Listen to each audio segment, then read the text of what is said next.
We got it locked from your block to the comic shop. Okay, out there in Marveland, face front, this is Stan Lee speaking. You've probably never heard this before, so anything is liable to happen.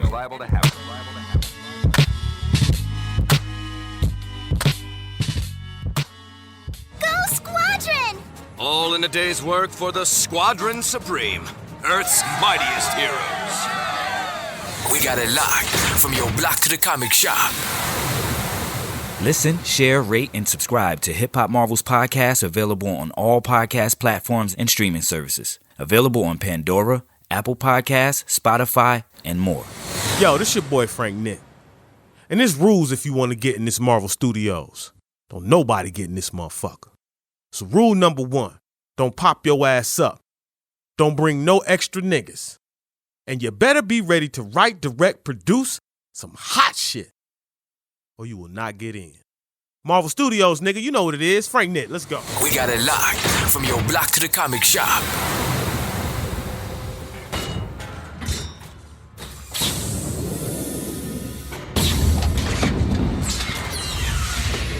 Fine. I'll do it myself.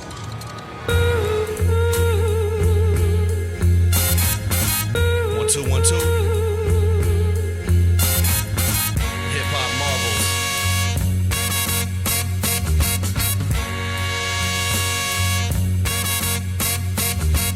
Marvelous, Marvin Hagler versus Hearns. Whenever Bash take turns on verses, curses on whoever stepping near the bomb epicenter. The inventors of hallways y'all can't enter. So any villain type of step up, he get injured. We pull out pins and link up like the defenders. End of your role, playboy, of course you're center the fold. I'm Bobby Drake versus Froze like I invented the code. You can't hold a candle to us with too much, you screw up. The podcast will tell you something good like Rufus. And we don't give 2 fucks, we bash your territory. Get the cash and the glory while the grill tells my story. It's getting gory, the blood, sweat, and tears took us farther. When great minds think alike, combined and onslaught ya. Xavier types that Magneto grip the microphone. Scott Summers stare a human down if I don't like its own. Metal on me like I'm Dr. Doom, peace to fake the bond. We marvelous on any beat we choose to spit upon. Bash.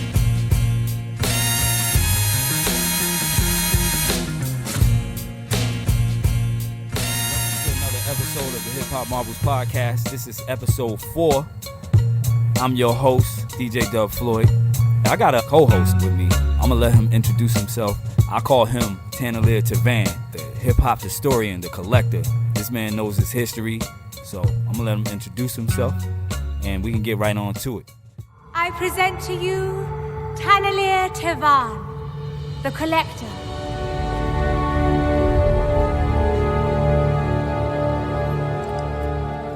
What up, man? What up, y'all? My name is Rick.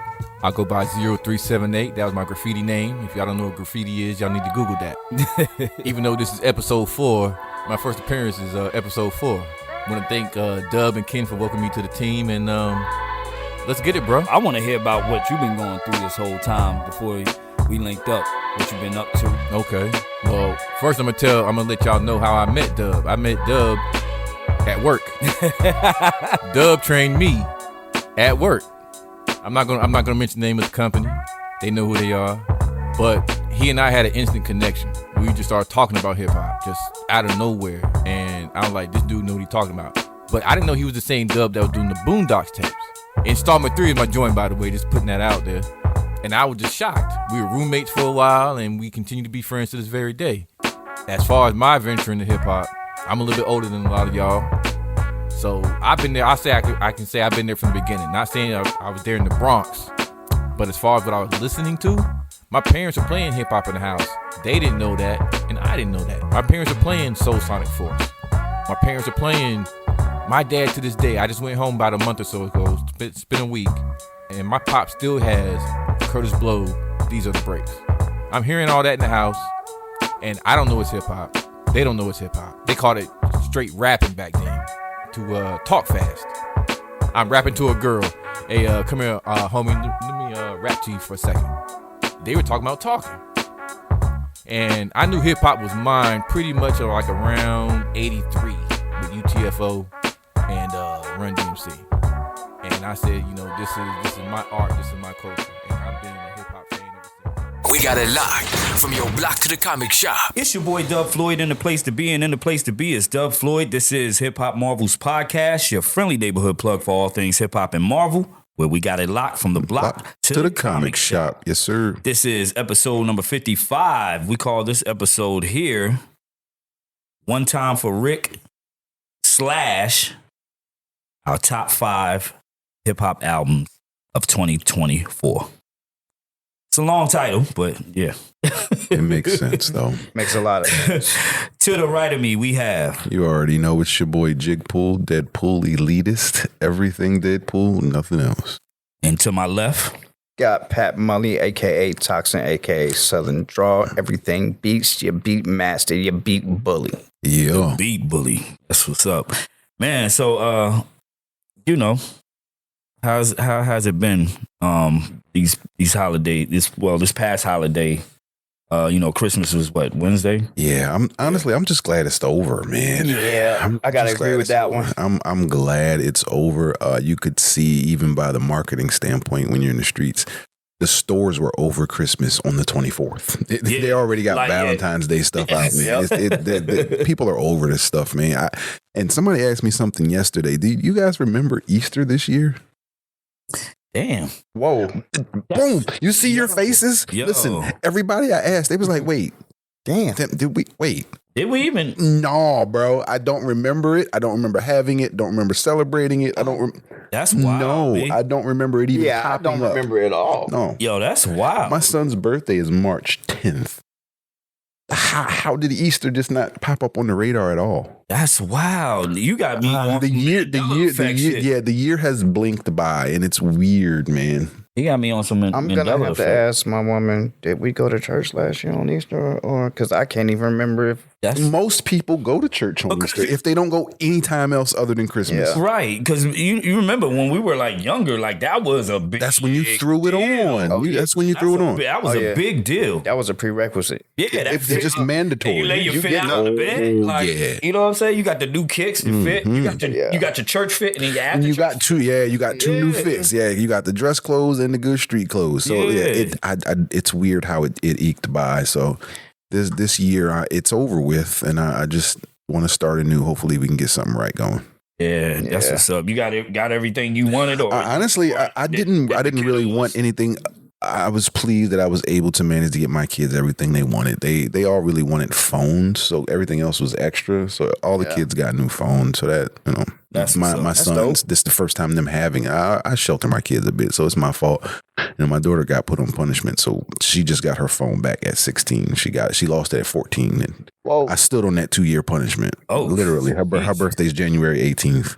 That's the only reason she got it for Christmas. Like I stood on it 2 years. She got her phone back this month. My sons, 13 and 12, they got their first phones. That's what's up. That's what's up. That's what's up. Pat, what about you, man? How was your Christmas, man? It was it was cool. It was relaxing until I opened up Facebook.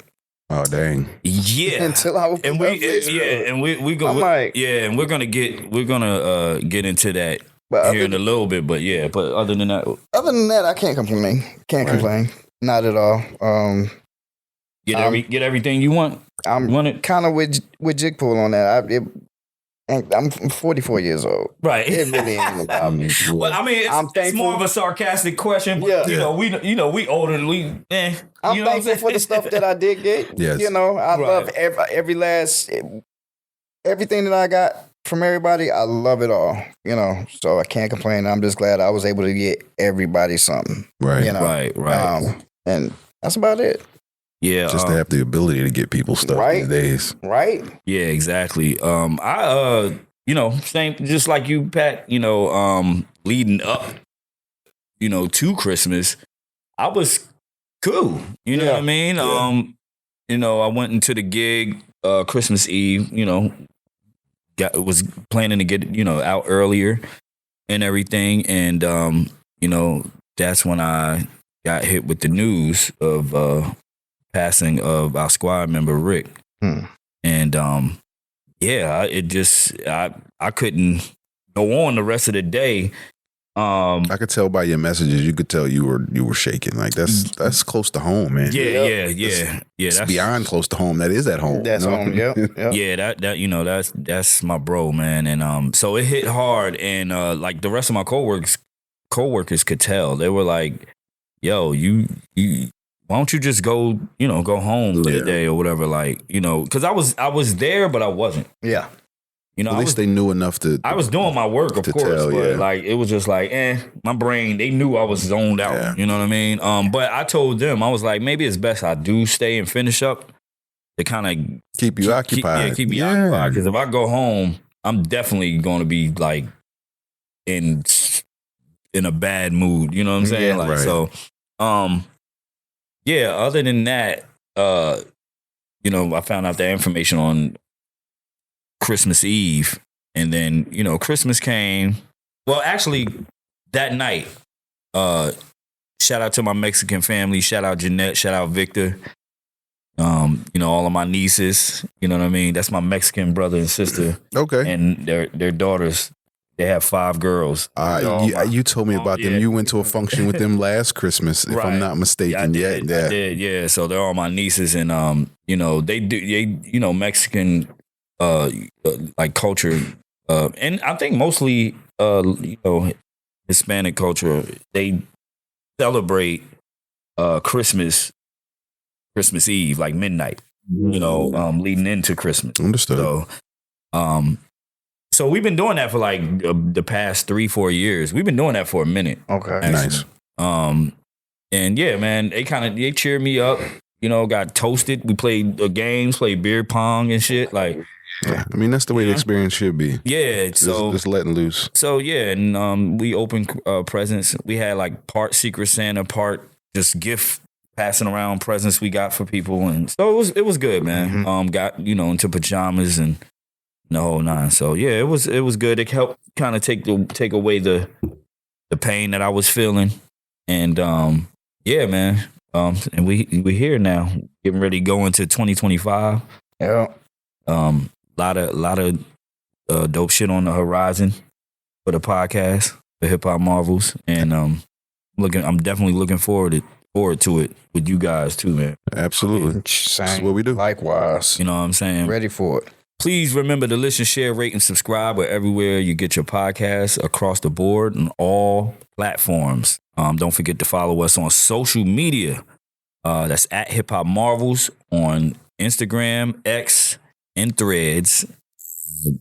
And TikTok. That is actually active. I don't know why I didn't send that out. Yeah, that was active for yesterday. Right. I do apologize. Well, hey, that's news to me. Yes, sir. I do apologize to the fam. The TikTok is active.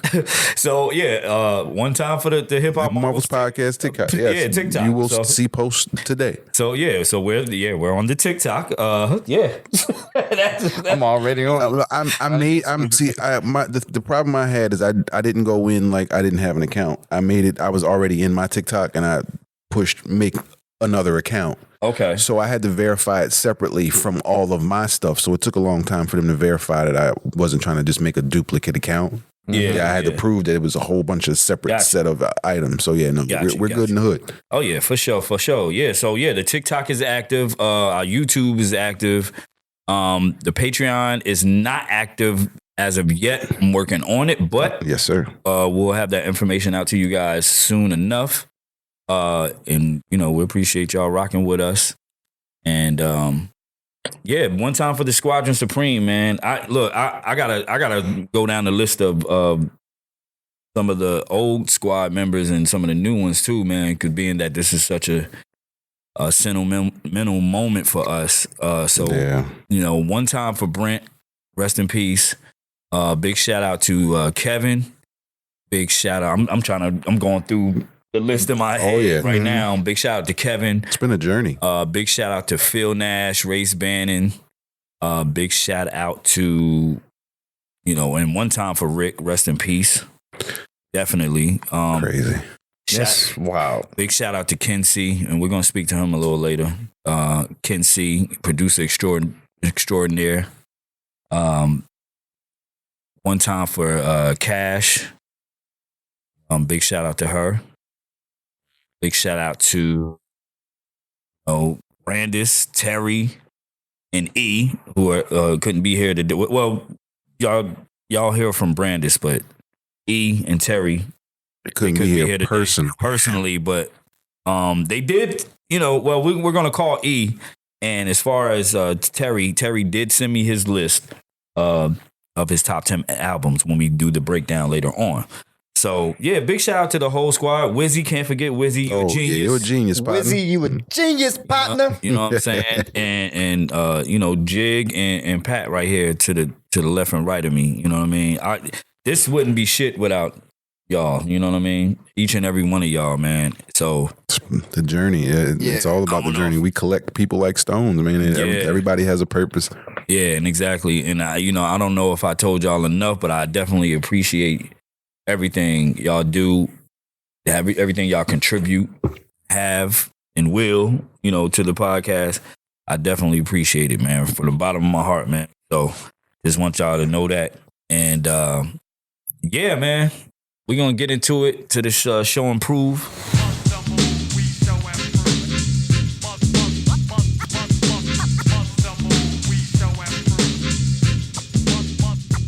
So, yes, sir. I can. You want to start with you? No, go ahead, good brother. Yes, sir. You can go ahead and start off. Yes. Go ahead and start off. I can start. So, yeah. One of my favorite Image characters is Spawn, right? And real big Spawn fan. Big fan of Todd McFarlane's art, right? And I remember when Spawn 311 came out. So Spawn 311 has a picture of Mr. Simmons on the cover, but he's holding up the Wakanda Forever symbol, the X across his chest, and on top it says "In memory of Chadwick Boseman, 1976 to 2020." And it's crazy because I was looking at that. I'm like, damn, that was about 4 years ago. Yep. Already, man.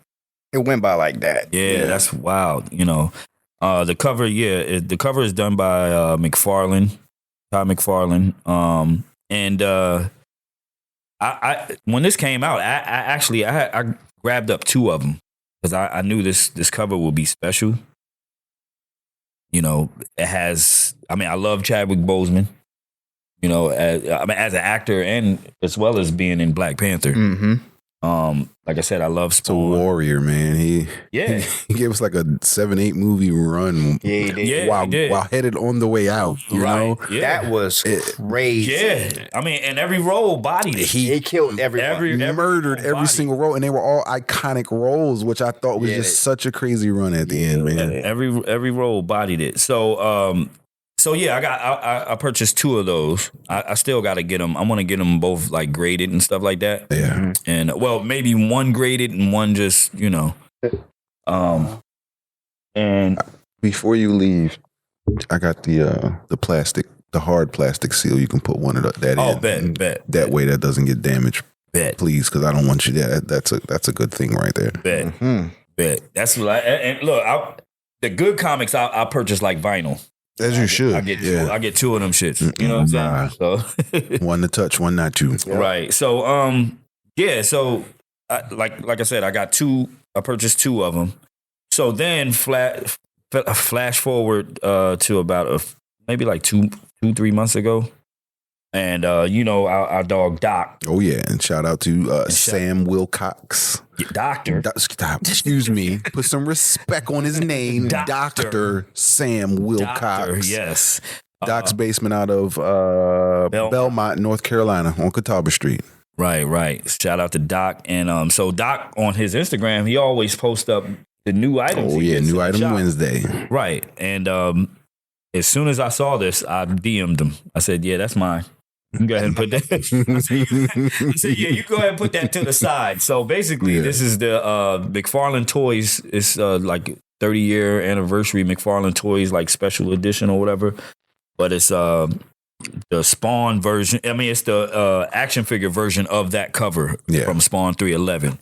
On the back, it says, based on the artwork of Spawn 311, And yeah, that was done by Todd McFarlane. So, and as you can see on the back, it has the artwork that was featured on the cover. Yep. You know what I'm saying? So, yeah, I thought it was a dope counterpiece to the comic. Yeah. And yeah, man. So it is. When I get it graded, I'm gonna have them both on the, you know what I'm saying, the glass case, boom, boom. It's like a, you know, that shit is a nice little combo there. You know what I mean? So hard. But yeah, that's my show improved, man. Pat, what you got? All right. Let me get up. Oh, that's that old age, nigga. Yeah. He said, what comedian said that? When you get up, you can be like, you make noises and stuff. Yeah, you gonna make a bunch of. When you sit down and stand up. You notice when you sit down, you make one too. You be like, sometimes you just be making noises for no reason. Right. I noticed that one day going up the steps. Like, just don't do it. Just be like, hold it in. But yeah, go ahead, man. All right. So, what I got for Show Improve pretty much is what my mom got me for Christmas. It's shout out, Mom. Yeah, shout out to Mama. Yeah. She got me a Victrola Journey record player, and I needed one pretty much because at the moment I've been sampling off my phone, and it's nah. You're a purist, so that's a little inauthentic to what you do. I absolutely understand. I mean, it's efficient because it gets it done. Yes, but it's cool for me to get some ideas and all that. But my man needs his wax. Yeah, I need that. So she got me that, and it comes in like a cool little suitcase, and you could travel with it. So it makes it easier. Looks like it has the nuke codes in it. Does look like a football. Right? Yeah. Right? Yeah, it do. You have to hit that button, that nuke button in there. Yeah, but that's what my mom got me. And Jig, I finally got my toxin. Oh yeah. It's a year late. I'm sorry. He was supposed to get it last year. Yeah. I didn't make it to the last podcast that Christmas, so I forget what was going on. But I was supposed to get that. But yeah, it's all good in the hood. I got my toxin piece. Yes, I got that. So I had 2 pieces to show. Nice. Yeah, that's what's up, man. You here now, man. Indeed. Ugly Christmas ugly sweater in tow too. Like you got it. That's what we do. That's how we do. You know what I mean? Yeah, you know what time it is. All right. Well, keeping it McFarlane, I got the McFarlane statue of the first appearance of Deadpool, the New Mutants 98 issue, kind of on the same realm of how he did the Spawn. And it's crazy with McFarlane being mostly DC, with him coming over to Marvel characters. He chose to go a little different than the Marvel Legends, so they're not action figures. He calls them posable statues. So I mean, they do have a bit of articulation, but they're more for a setup on the shelf. And I mean, it looks exactly like the cover pose. It really does. It looks like a drawing action figure of Rob Liefeld. Yeah. Like a Rob Liefeld action figure drawing. That's also why I like it the most, because of how publicly they beef lately, and the fact that he chose to take on a Rob Liefeld drawing as one of his statues. I just thought that was kind of serendipitous at the moment. You think that was like a little slight, absolutely, at the moment, choosing to do that was the first one to come out. I really felt like that he chose that purposefully, because Rob Liefeld, he goes on his podcast and roast Todd McFarlane a lot. I mean, a lot. So I feel like that was definitely a choice that he made to make that happen. But outside of that, I do have and shout out to Rob's Observations too. Oh yeah, it's a really fun podcast because people call him an asshole. He just takes no shit. I got this hockey jersey from my wife. It's really, really cool. I love it. But I finally got myself a new jacket. I've been wearing my chalk line one. You know, this jacket goes with it. But absolutely, yeah. So, that's what's up. I got that, a bunch of hoodies, a bunch of t-shirts. Shout out to Mike DiGiacomo. He goes by Mike Hext, and to Goldenrod City Gems. There's 2 of my followers that randomly they find vintage, like thrift stores and stuff like that. Anytime they find Deadpool t-shirts, they'll literally just pile them up and send them out to me, like for nothing. I really appreciate these guys, and I think I've gotten maybe at least 20 t-shirts between these guys over the past just this year alone. So one time shout out to Mike Hex and to Goldenrod City Gems. I appreciate you both, guys. Thank you so much. Yeah, shout out to them, man. So yeah, that's my show improved. McFarlane's been on a great run. So shout out to Todd McFarlane. He really has. He been running it for a minute. Yeah, for real. But y'all know what time it is. It's time for those timeline teams.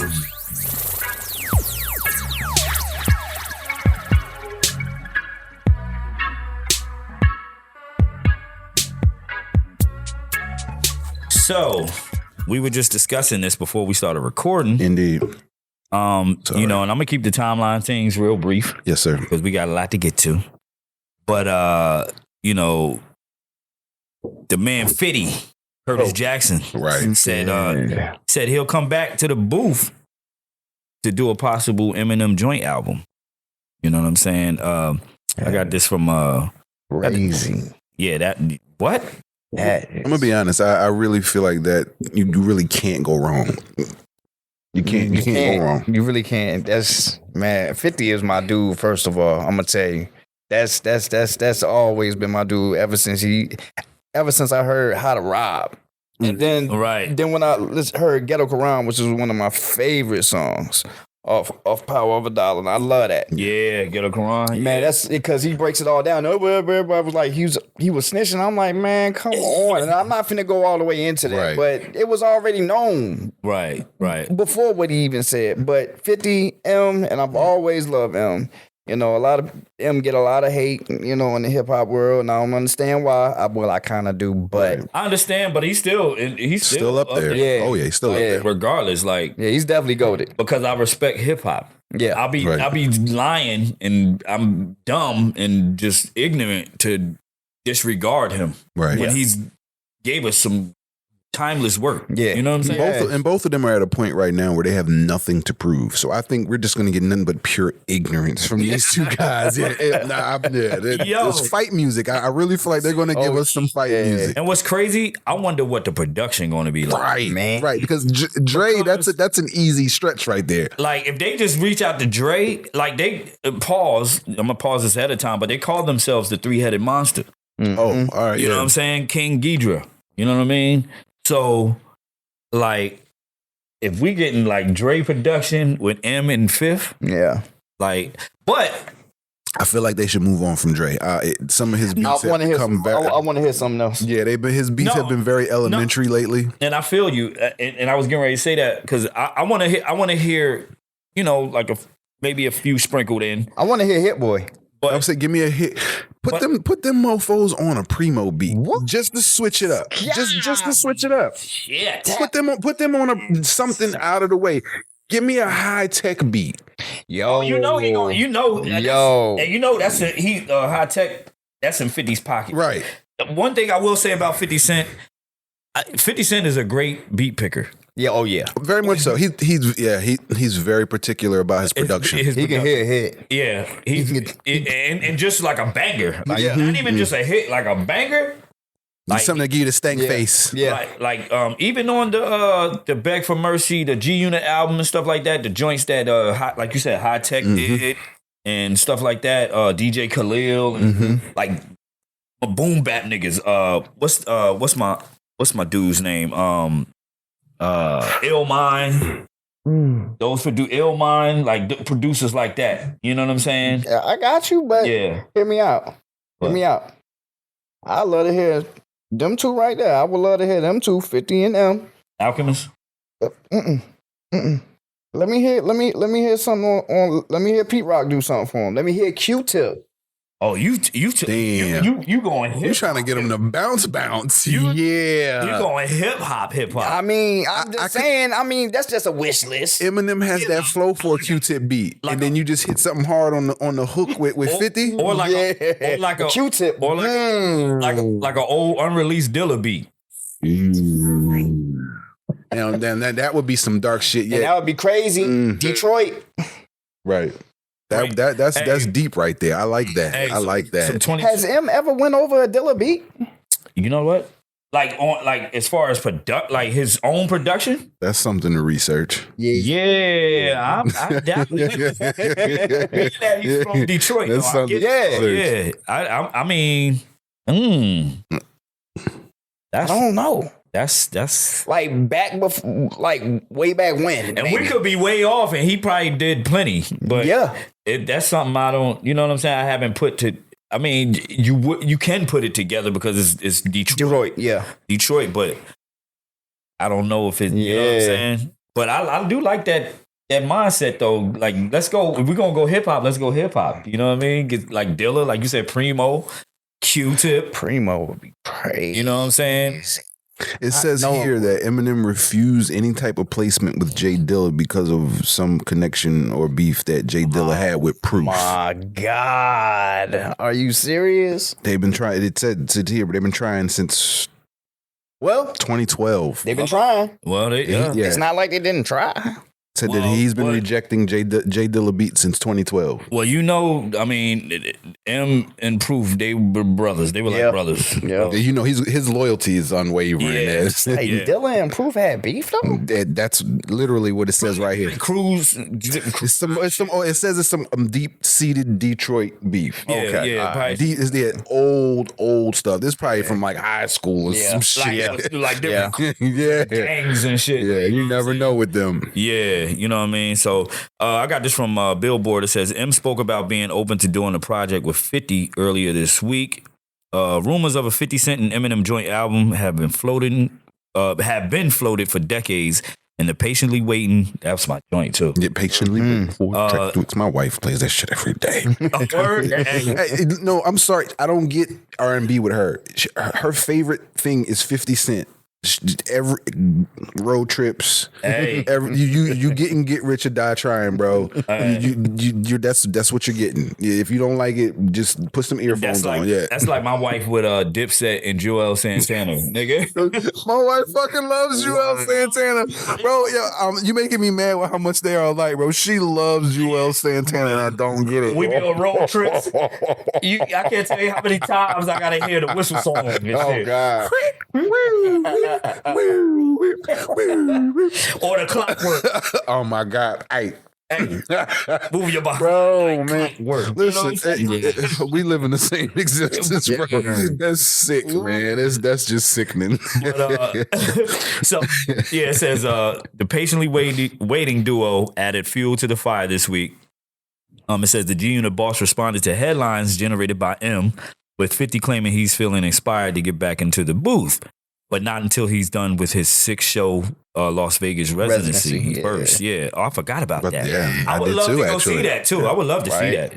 I know that joint's interesting, yeah. Yeah. It says, looks like I'll be back in the booth after all. Just got to do this residency in Vegas first. He wrote to social media on Friday, December 27th. Hell yeah. It said Busta Rhymes gave his stamp of approval in the Instagram comments by leaving multiple crown emojis. Multiple other fans chimed in, hyped up at the idea of a 50 and M joining forces for a project. I'm telling you that, bro. That right there is gonna be crazy. That should do numbers just off the idea of it. Yeah, the names alone. Yeah. They each do numbers. Like, just off the idea alone, bro. Like crazy. Then imagine if it's a concept album. Oh shit. It says Eminem and 50 Cent album will be straight fire. Can't wait for it. One person wrote on IG. Another joke. I'll be on YouTube live with a bulletproof vest and a gun if this happens. It said Eminem stoked to the flame when he talked to DJ Who Kid on Sirius XM's Shade 45 earlier this week about the prospects of a full project with 50. He said that will be great. He said we just got to stop bullshitting and just do it. I would never say it's not possible. What the fuck? You know what I'm saying? Okay. Yeah. It said earlier in December, Snoop and Dre invited M and 50 for guest appearances on their Missionary album as the rep dignitaries collided for Guns and Smoke. I love that joint. Yeah. It just reminded me of some old 50, like old, like, you know what I mean? They all got off on that shit, man. That record right there. Yeah. I like the fact that M slowed it down. Yeah, because M could have went rap god on that shit. He could have that way that beat is, but he just slowed it down. I like that. And it fit, and it did. Yeah, it did. In the past, 50 and Slim Shady have teamed up for tracks such as "Patiently Waiting," "Crack a Bottle," "Don't Push Me," and many more. 50 has 6 shows slated for PH Live at Planet Hollywood in Las Vegas from December 27th through January 4th. And then it could be time to turn the page to working M to make 2025, another year to remember in rap. Like we mentioned, we was talking about earlier before we started podding. Yeah, man, I'm looking forward. I got great expectations for 2025 when it comes to hip hop. You know what I mean? So yeah, man, I'm looking forward to it. In closing on this one, I'm looking forward to a Eminem 50 album.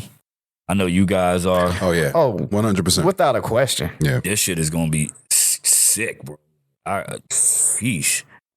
But yeah, Jay-Z. I know we didn't talk much about, the case and stuff like that. I mean, here and there, but after everything, after the dust was settled, after like there was a bunch of loopholes and the accuser stories and stuff like that, Victory held true to Jay-Z, which is good. Absolutely. Which was good. I don't want to see nobody falsely accused of shit, but it's the fact that once those accusations are out there, it taints the water. It is what it is. It taints everything. You know what I'm saying? Oh yeah. So, I got this from Hip Hop DX. It says Jay-Z dealt blow as judge allows rape accuser to remain anonymous and scolds his lawyer. You know what I mean? So yeah, the victim is anonymous. Cause I'm like everybody else. Like, yo, who? Hold on. But maybe I know it's safety measures and stuff in there. I 100% believe it was shady dealings, and that was a cash grab, and it didn't work out well. Most definitely. And man, you got to understand the representation are a part of the process too, and they know the truth. They know when the person's lying. But legally they're allowed to push the lie because that's their representation. Right. Exactly. It's just crazy how that works out. Right. It says Jay-Z has been hit with a legal setback as the judge overseeing his rape lawsuit has allowed the alleged victim to proceed anonymously. Said the rap legend had argued that the anonymous woman's identity should be made public if she wanted to continue with her lawsuit against him. I agree. He's a public figure. Right. You can't privately sue me. It just don't work that way. Yeah, put it in the public. Absolutely. If what I did is what you say. You're trying to publicly humiliate me and ruin me. So do it. It doesn't. That's not fair. See, absolutely. Like I said before, I don't think they were ready for this nigga. Nah, they won't. They thought he was just gonna pay and run. Nah. No. And then Jay-Z countersued us 100%, and that's still active. Absolutely. Like, nigga, no, and give me my money, nigga. Like, what? Don't come for me like that. You know what I mean? And he has the money to pursue the defamation, all of the above, and that would just ruin the person. He's got the lawyers. Yeah. He's got the bread. Yeah. Exactly. It says, however, Judge Angela Torres sided with the accuser in a ruling on Thursday, December 26th, allowing her to remain anonymous at this stage, although her identity may be revealed at a later point. Of course it will. Yeah. It says, Judge Torres was also heavily critical of Jay-Z's attorney, Alex Spiro. In her ruling, she said Spiro submitted, is it Spiro? Or it's probably Spiro. It's probably Spiro, the eye tie. Submitted a litany of letters and motions attempting to impugn the character of the woman's lawyer, many of them expounding on the purported urgency of this case. She added Spiro's relentless filing of combative motions containing inflammatory language and add hominem attacks and inappropriate, a waste of judicial resources and a tactic unlikely to benefit his client. The court will not fast track the judicial process merely because counsel demands it. He must have kept sending motions trying to force their hand, and they said no.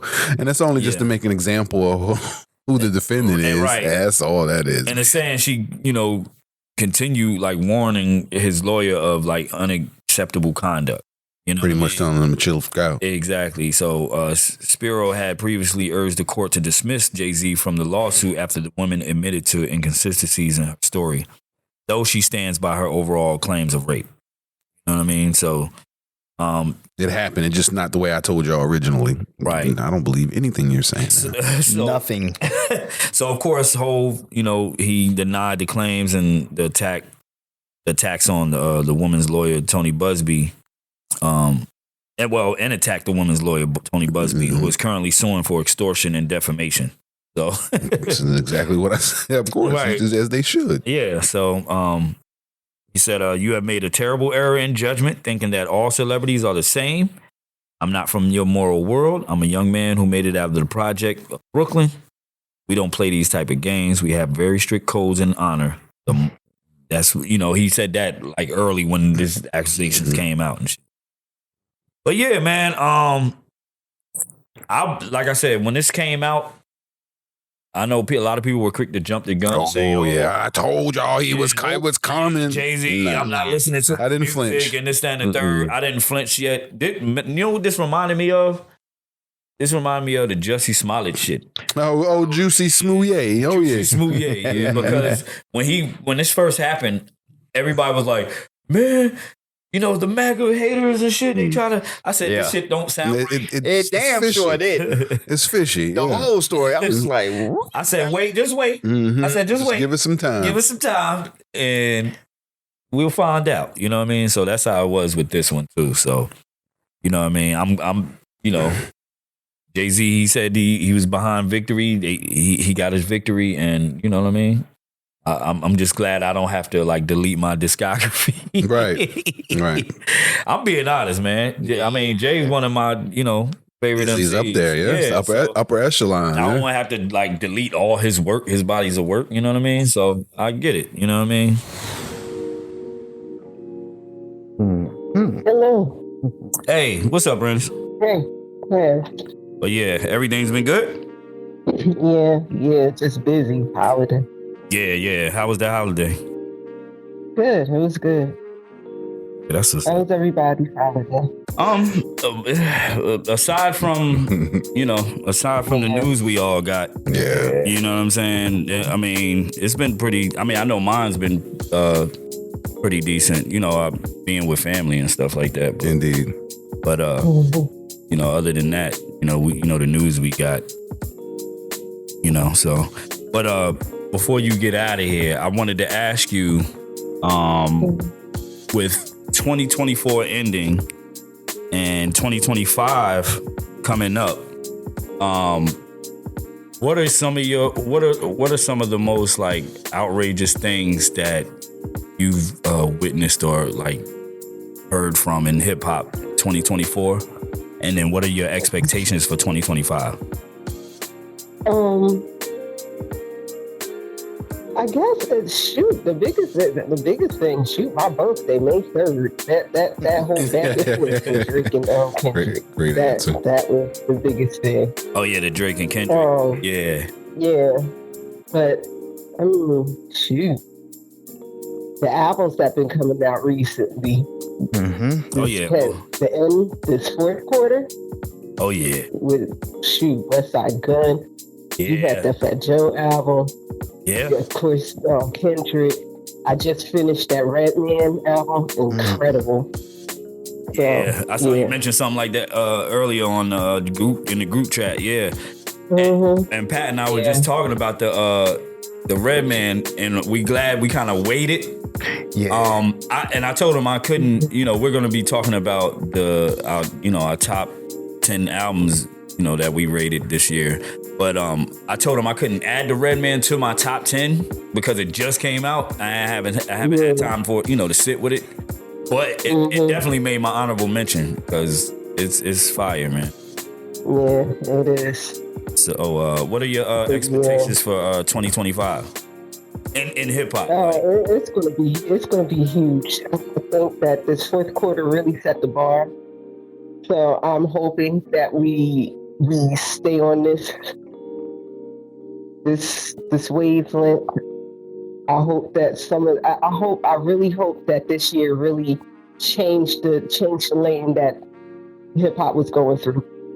Because what it was going through this past, I just really want to say, past 5-10 years, I mean, it hasn't been surprising or entertaining as it used to be. Mm-hmm. Right, and it needs a full reset, and I think we headed that way. I think the Kendrick Drake battle kind of helped. I think all the OGs that came out this year kind of helped. I mean, we had albums from LL, Ice Cube, Dre and Snoop, Eminem, Pete Rock and Common. Like, who else? I'm missing some people. No. Like Redman. Yeah. You know what I mean? So Fat Joe. Yeah. Like we had all the vets. Like definitely came out this year. Lupe Fiasco. Yeah. Lupe. It's on my list. Yeah, that Samurai album was really fun. Yeah. Lupe. Yeah. So we had, there was a lot of the OGs that kind of kept. Oh, the Most Def Christmas shit that he dropped on Bandcamp. And we're probably gonna talk about this later too. The Most Def Alchemist upcoming album, they formed a duo called Forensics. Yeah. Okay. So I'm looking forward to that. But a lot of my peers, they're saying like, yeah, it's not gonna be a drum in sight on that album. You know what I'm saying? But I happen to like that type of production from Alchemist. But I do miss that old Dilated Peoples, Prodigy, HNIC type Alchemist, beats. So we'll see. So you saying, your expectations are pretty much like you think the trajectory of hip hop is going to change for the better? I think so, and I'm hoping so. And if we keep going the way it's been going, especially this fourth quarter, I have high expectations for 2025. So do you still want the OGs to kind of, because to me, I'm being that they dropped a lot of albums this year, to me it's kind of like they kind of guided this movement in. You know what I'm saying? Right. It's kind of like they coming back to save it. Yeah, exactly. Put it back in the right direction that it needs to go. And I'm loving it. Yeah, exactly. Taking the car back from the kids. Right. Treating it right. Yeah, that's what Pat. You put no gas in it. You're not taking it to the car wash. I need an oil change. Right, everything. Fender bender. Yeah, shit. indeed. Like, you know what I mean? Look at my roof. Pat mentioned that yesterday. We were having the same discussion about the album and everything, and Pat used that same analogy. Like it's like taking the car back from the kids. But yeah, I mean. You're seeing a lot of, and not to be solemn though, but a lot of these young folks, they're like doing the damage to themselves. It's like, it's not even, we don't really have to try that hard. Like our generation and like the OGs, they don't have to try that hard to usher a new wave of hip hop in because, they're kind of like, doing the damage to themselves. What's the word they like to use? What's the word they like to use now? They call it washed. Washed. Yeah. You know what I'm saying? So they're kind of like, between, these young artists getting killed, between them going to jail. Yeah. But you know what I'm saying? It's like they're doing a lot of the damage to themselves. I mean, I'm not saying that to brag and boast as being a OG in the game or whatever, but I'm saying that because they, a lot of them, although some of them we don't agree on the type of music they make. Right. A lot of them are right along with the OGs staring it in the right direction. You know what I'm saying? You got cats like Corday. Love them. Yeah, you know what I'm saying? You got cats like, it's a lot of young cats out here that's, keeping hip hop in the right direction. But, like I said, trying to. Or you said trying to or starting to? Oh, trying to. Yeah, trying to. Yeah, trying their best. Yeah, or trying to. I would rather that them try than to neglect it all in all. You know what I'm saying? I think a lot of the younger artists look at the hip hop game as a quick come up. Yeah. That's the music I get from it. It's a lack of love. There's no craft. There's no art to it. It's just, let me get some bands and I'll say this, they'll give me that, and that's just it to it. Like I seen I think that's more so I think that's more so the industry too. That's what they want to gear to because they think that sells. So they want to sign that. They want to promote that. And they're allowing them to do that because you got a $3 million distribution deal that you could do something with that. Mm-hmm. You get what I'm saying? Yeah, you could change their life. They can change their life. So yeah, I'm gonna do whatever they want. Yeah, but you know what I think too, Brandess? Like, I think that with okay, so we mentioned the whole Kendrick and Cole. I mean, Cole's in this too though, but like the Kendrick and Drake battle, that happened, and it resulted in Drake suing and stuff like that. Like I said, I didn't respect it on a street level, but I respect it on a business level. And it's letting other, like the younger artists, know their worth.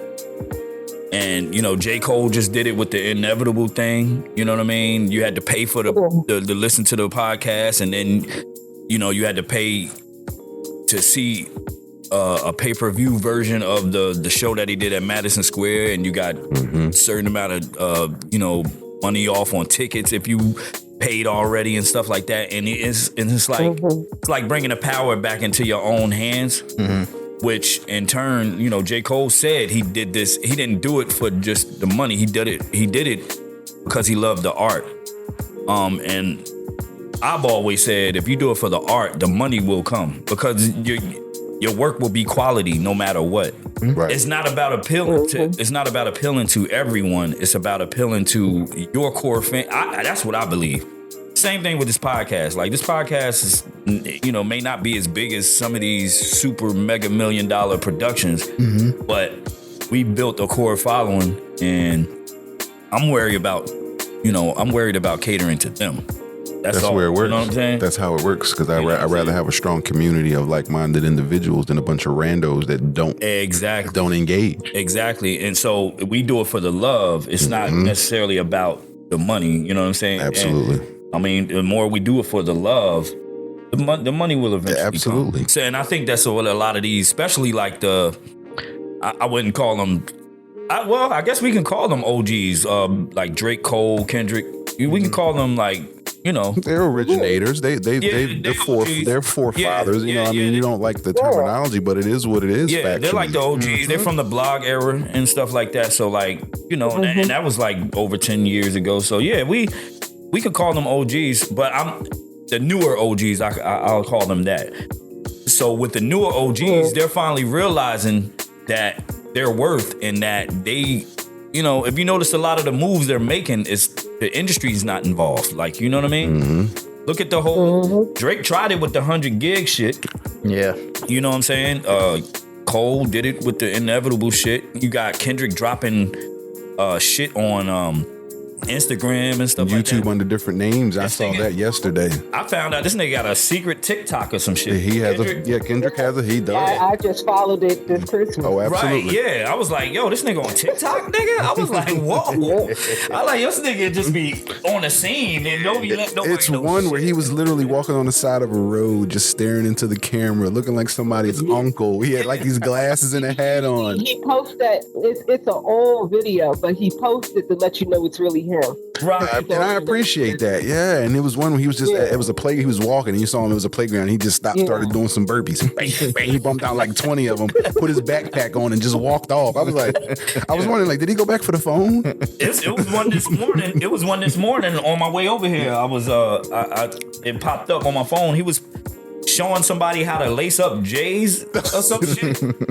Like, Kendrick, like, listen, I'm out here. I'm outside, man. Somebody was showing him or something, because I heard his voice you didn't see him. You just saw Jordan in a hand, like hands putting shoelaces in him. He was like, yo, that's how you do it? Yes. I was like, that's like Kendrick. Kendrick did say sometimes you gotta pop out and show niggas. Like his little fans will pay for content like that. Like, nigga, I just paid $10 to watch Kendrick lace up some Jordans, nigga. Like, I was there. I synced it for real.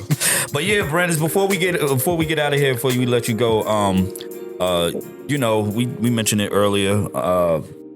This past, this Christmas holiday, it's kind of been solemn for us as a squad. We lost one of our squad members, Rick, and yeah, man, it hurt. It really did. It hurt. And it still does. you've done a couple of episodes with him and stuff like that. You know, if you have anything to share, you know, as far as your thoughts and feelings about the whole thing, I'll give you the floor now. Definitely shocked to learn what happened. He was great, very insightful. Stuff I thought I knew, I really didn't know when you have conversations with him. So yeah, rest in peace. Yeah. We, you know, like we gave him that nickname, the Collector, for a reason. Like Chandelier. And I was talking to his daughter the other day, and he was just telling me, like, yeah, this guy, you know, his collection of comic books and like Source magazines, and, like just hip hop memorabilia, and you know, she was just saying, yeah, my dad he reads like crazy, like, you know, and even when we were roommates, Rick would get the newspaper and read the newspaper, like an OG. You know what I mean? Like a lot of people, you know, they go to their phones for the news and for information. And here's this guy like posted up on a park bench, like old school style, with the newspaper. He had a deep respect for physical media. Yeah, deep respect. Everything. He really didn't give a shit about this digital age. No, he had a deep respect for physical media. Brandess, I know you know this, like, and it's, you know, it's funny because, you know, looking back on it, like Rick, like anytime we recorded, we always had issues with his mic, or, you know what I'm saying? Technical difficulties. You know what I'm saying? Because he didn't give a shit about, like, you know, like he didn't give a shit about the new media and shit like that. You know, he's very old school, very nostalgic. That's one of the things I loved about him. And I'm that way too. And I was telling my wife this last night. You know, I wish I could live back in the day, like, but I do love my future technology.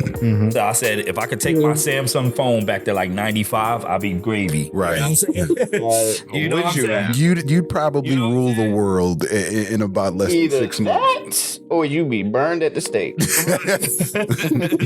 He's an alien.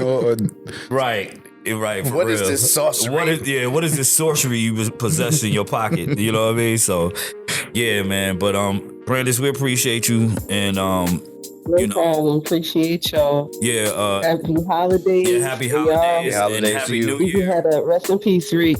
Yeah. One time for Rick. Bye. All right, bye. Thanks. Like I mentioned earlier, this one hit home. You know, our brother Shedrick Lucas, better known to us and better known to Hip Hop Marvel's world as Rick 0378, aka Slick Rick Fury. Rick the Ruler. Yeah. Chandelier T-Von. Yeah, Chandelier. Yeah, T-Von, the Collector, the hip hop historian. Like, we can go on. Mr. Did You Know? Mr. Did You Know? Yeah, you know what I'm saying? He passed away. You know, we're recording this Saturday, so this is a week from today. Yeah. Today is the 28th. So yeah, yeah, man, like I said, I found out on Christmas Eve. But yeah, it hit me hard, man, because that was my dog, man. A lot of memories with him.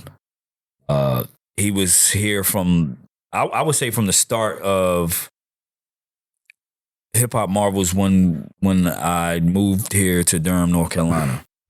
And if you go back and listen to older episodes, you'll see that his first appearance is episode 4.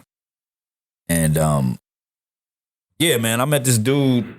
He was one of the first people to embrace me when I first moved to Durham. We worked at the same spot, and I had to train him at that point. And like any normal person would do, when you train somebody, you get to know them. Absolutely. You talk, you have conversations, you know, you get a feel of the person you're training. He gets a feel of the person that's training him. Yep. And we just would dive into different conversations.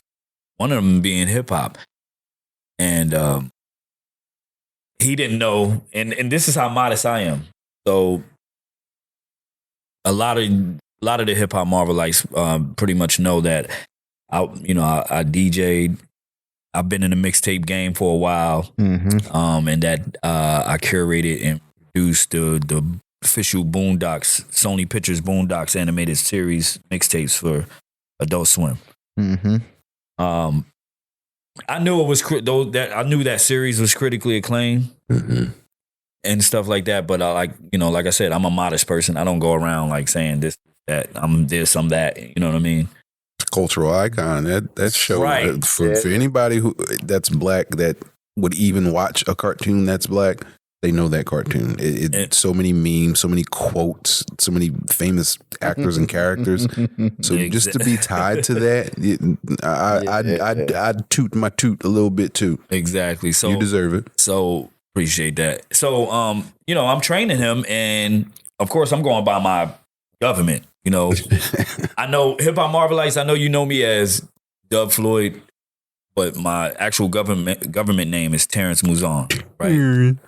And so he knows me by, we're communicating. You know what I mean? His real, his name is Shedrick. Yeah. You know what I mean? I didn't call him, walk up to him, yo, what up, Rick? 370. Right. You know what I mean? So we just know, he know me as Terrence. I know him as Shedrick. And we were talking about music and talking about mixtapes and stuff like that. And he mentioned the Boondocks tape to me. And I think one of the it was like it was a Tanya Morgan song on volume 2 that I did that he loved. He was telling me about it. And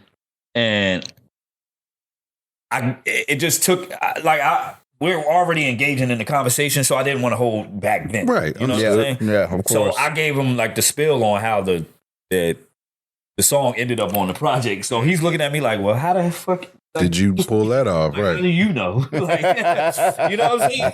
And I had to tell him like, I did that. Dub Floyd is me. It was like, you Dub Floyd. Like, so I pull up my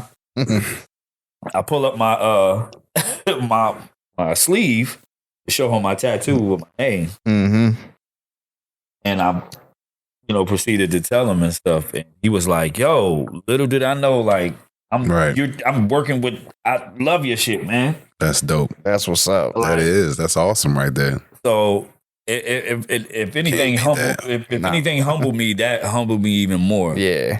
And your work had already spoke for itself before you guys even knew it. Yeah. Before I even said a word. You know what I'm saying? So that's how it's supposed to be. Yeah, absolutely. And it takes somebody of that to recognize that, and somebody of that to know that. You know what I mean? Yeah. But yeah, like I said, we began to talk about hip hop, and then that led to comic book. And then that led to me telling him that I used to have a podcast, Hip Hop Marvels. Right. Which I had stopped at that point before I got here. I left Georgia in 2014. I left Georgia in 2016 and got here, in Durham late 2016. Cool.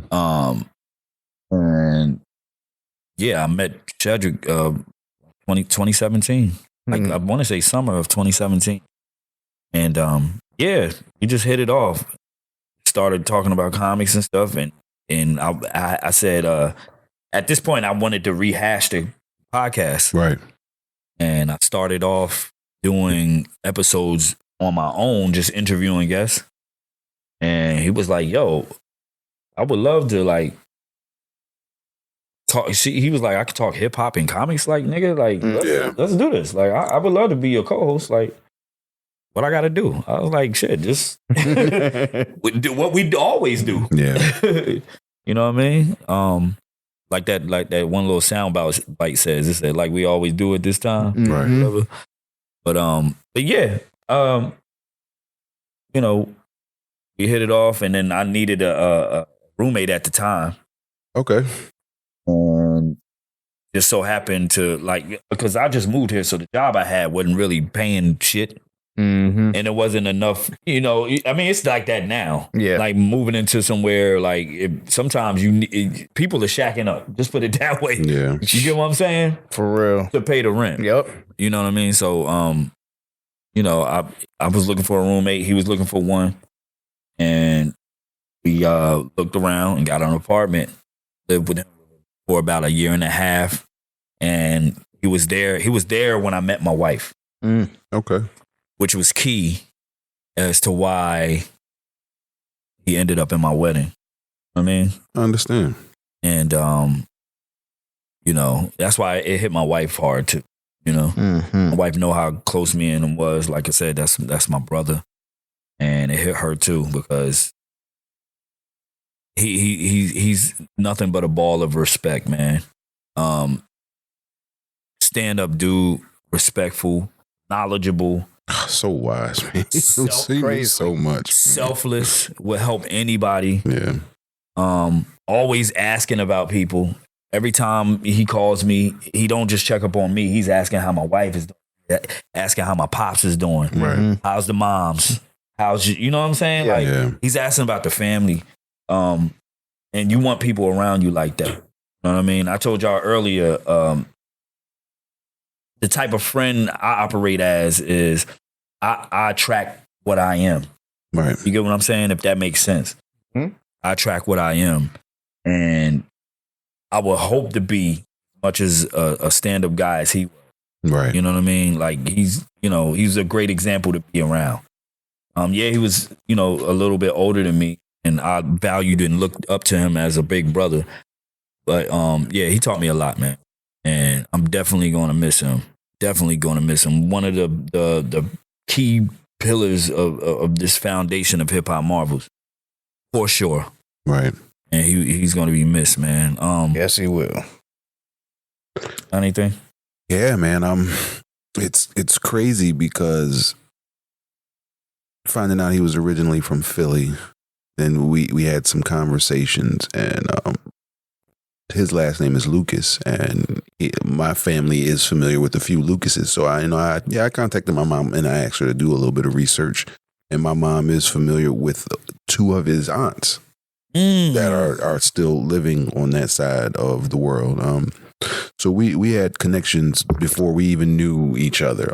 But when I say this man was so just kind with his knowledge, a lot of people gatekeep the things they know, and then you got people that'll bombard you with the things they know. But his comes right on time.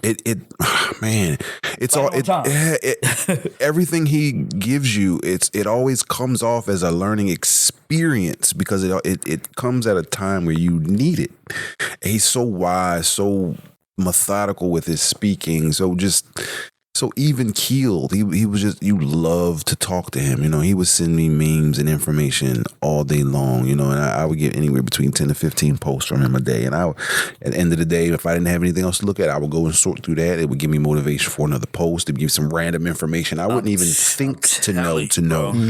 So it was like just to experience Rick as the human he was just such a great thing that everybody needs that kind of old head, and he wasn't even an old head. Nah. He moved that way.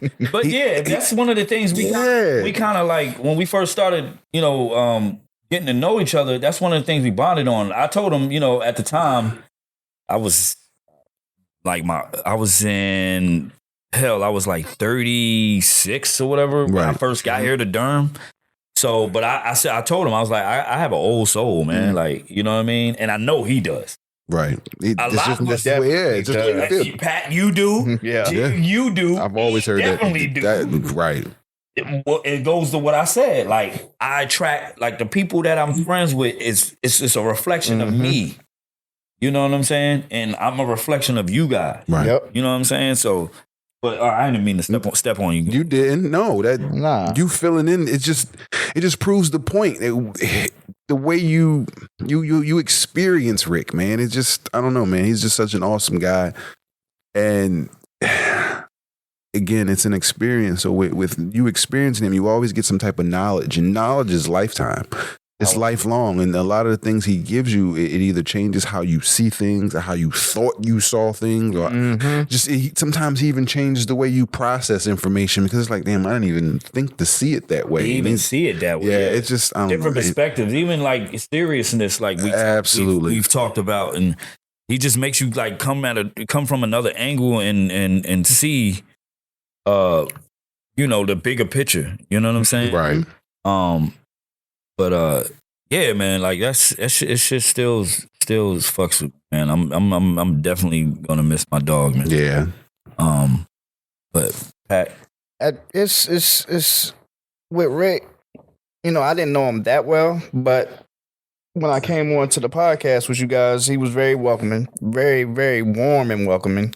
And what I got from Rick was the main thing I think everybody got from Rick was he was a fountain of knowledge. Yeah. Like, right. There was, it was to the point I was like, I don't even know if I should be even up here with him because he knows some stuff that like just like that for real. Where's your pool of knowledge, bro? Where are you getting these things from? It was and he knows exactly what he's talking about. Oh yeah, Exactly. no stutter, utter, or mutter with him. Not at all. He can really hold court when it comes to this hip hop and Marvel. Oh yeah. And see, what's crazy is when I first met him, here I am thinking I'm Thanos like a motherfucker. Right. And he just pulls up as Galactus. Mm-hmm. Like, nigga, I got you. You powerful, but nigga, I got knowledge. You can crush this world, but I can eat it. You're right. I could teach you some shit. Oh, you know what I'm saying? And like, you know, it's just like, you know, when one superhero meets another superhero who's just a tad bit more powerful, it's like, damn, respect. I gotta respect it a little bit. Yeah, it's good. Respect. You know what I mean? So, yeah, man, I wanna call Kincee, who's been a part of this podcast for a long time, especially when I first moved here to Durham. He was our producer. So Rick and I would hit him with like a lot of the subject matter and stuff like that. And he would help edit. He would do the sound. You know, he was the producer of the show. Another part of the journey. Right. And, you know, it hit him. So I'm going to give him a call. He was like, I said, yo, I want to give you a call during you know, when we recorded. It was like, yeah, man. He said, shit. I was like, all right, okay. That's what's up. You know, so let me give Kincee a call. Peace, what up? Kincee, what's good, man? You live on the podcast, man. What's good? Oh, what's up? Here, Marvels. What's going on, good brother? What's going on, bro? It's all good, man. Yeah, it's man. coming from hearing like a back on my side. It's like repeating stuff. Oh, you hear reverb. Oh, you got a little reverb? Mm-hmm.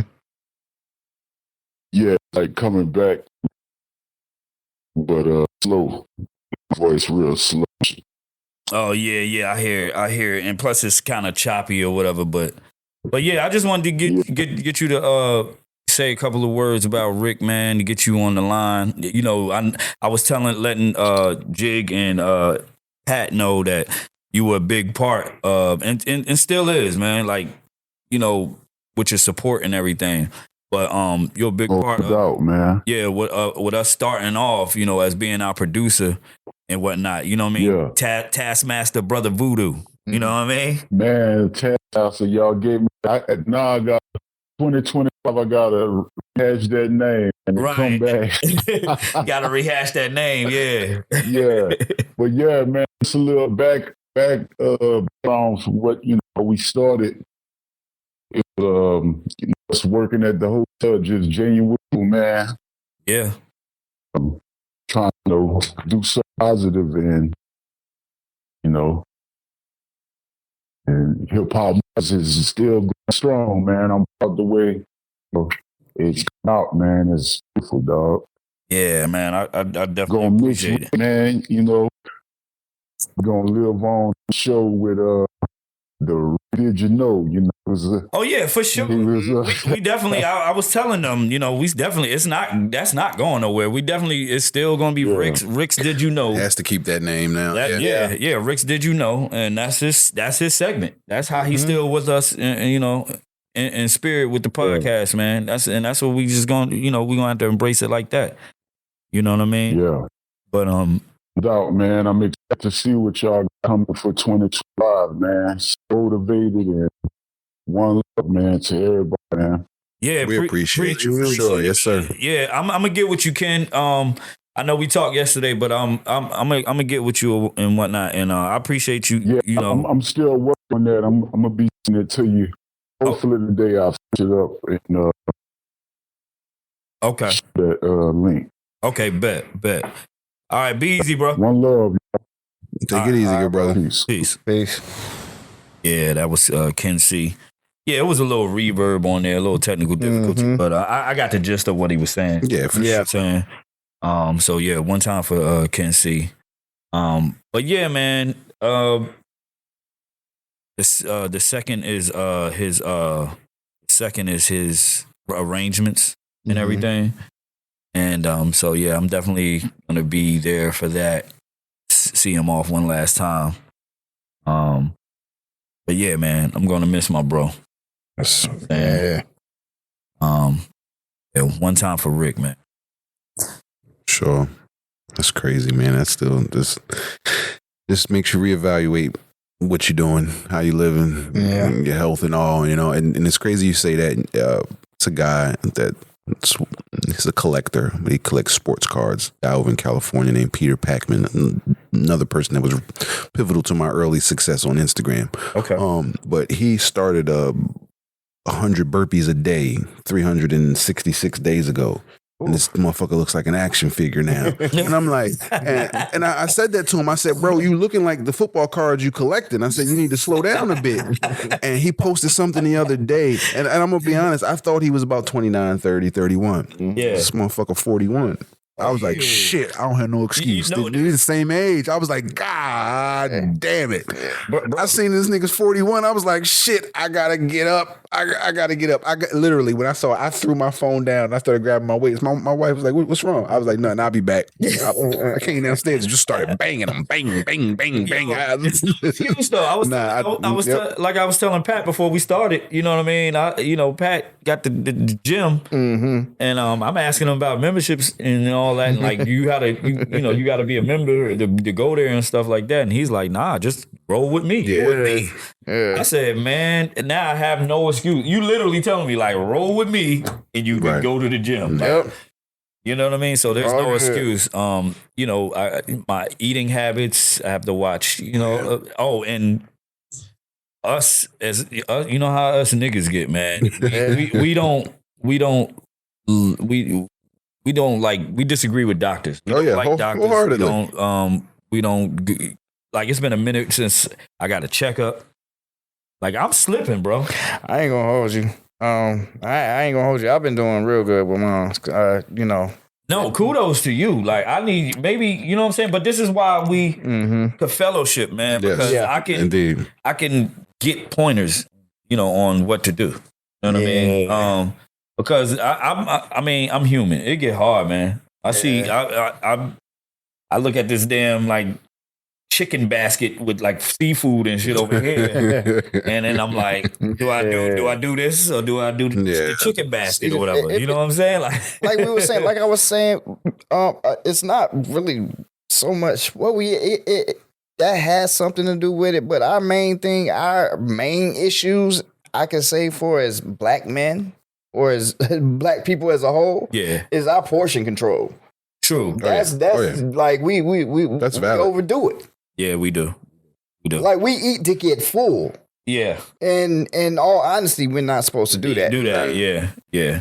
No, for real. You're right. So I just got to tame that portion. And once that's my goal for 2025. And that's, as unfortunate as our brother passing, you know what I'm saying? Two of the things I've learned from his passing is that for 2025, that one, Hip Hop Marvel's like, this gives me more motivation and more of a reason to push. Right. Mm-hmm. Because, like I explained in the last episode, I was ready to give it up. One of the first people to kind of confront me about that was Rick. He's FOH. Even he was saying, like, nigga, he said, do I need to like come down there more, man? Is it me? Yeah. Like, do I need to come down there more and stuff like that? Like, is it me? I'm like, no. No, it's not. No, it's not that at all. You know what I mean? But he was like, no, we still got work to do, bro. Mm-hmm. We still got work to do. So that's one of the motivations, right? Yeah. And the other one is, like you mentioned, Pat and Jig, health. Yeah. No, I got to get on my P's and Q's. We don't have no choice these days, good brother. Yeah, for real. So, man, this is crazy, man. But one time for my brother Rick, you know, Shedrick Lucas, you know what I mean, AKA Rick 0378, AKA I sound like Chris Rock on what was it, Judgment Day, Dick Cal, shit. AKA Slick Rick Fury, AKA AKA yes, indeed. the Collector. You know what I'm saying? So yeah, one time for Rick, man. One time for Rick. And with that shout out to all of his family. Yeah. We appreciate you and everyone. I'm glad you said that, man. Yes, sir. Yeah. Shout out to his family. Shout out to his daughter Leah. Leah reached out to me. Leah, like I told you, I'm here. Whatever you need. Likewise. He was my brother, so that makes you're my niece. You know what I'm saying? Mm-hmm. Indeed. And you got family in me. And shout out to you know, the rest of his family. His sister is the one that, like, you know, let me know exactly what happened. Yeah. Exactly what happened. Yeah. Crazy. And you know, yeah, that just when I got the news, it was devastating to say the least. But yeah, shout out to Vicky, Rick's sister, and you know, the rest of his family. Shout out to his pops, because he always, you know, was letting us know that, you know, because I asked about his pops a lot too. Yeah, I talked to him, you know, because I know he would mention that he's helping his pops out and stuff a lot. So, very helpful, selfless person. That's all I could say, bro. Like he just, man, I'm gonna miss him, man. And with that said, we're gonna take a quick break, man. We'll be right back. It is Hip Hop Marvels Podcast, your friendly neighborhood plug for all things hip hop and Marvel, where we got it locked to the comic shop. Yes, sir. We'll be right back. And many other artists as well are just looked at as commodities or potential commodities at some of these labels. Yeah, money grabs imprints. real quick. You know what I'm saying? Real quick money grabs. You know what I mean? That's why it's sad to see some of these young people right now start making money, and then you're gonna go broke paying lawyers and going to trial. Yep. And things like that. When you just started making this bread, and the money that rap, not hip hop, but the money that rap is making now, is just it's astronomical. Yeah, it was nowhere near the money back in the day. Like, you know what I'm saying? So for these guys to have a Maserati, a 10-bedroom house, all this property, private jets, and you have no health insurance. you have no insurance, period. Yeah, that's unheard of, man. You're backed up on child support. Yeah, that's all. This makes no sense to me when the money right now is just astronomical. Right. Absolutely astronomical. You don't, unless you were a label head, you weren't making no money. You were getting like your show money and things like that, but the label was taking whatever money unless you was an Eminem selling type artist, you wasn't seeing no money off your records. It's only a few that have been able to do that. Right. Nelly, Outkast, Eminem, Jay-Z. I would say DMX. I never heard DMX was broke, but I heard DMX was constantly being sued and things like that. But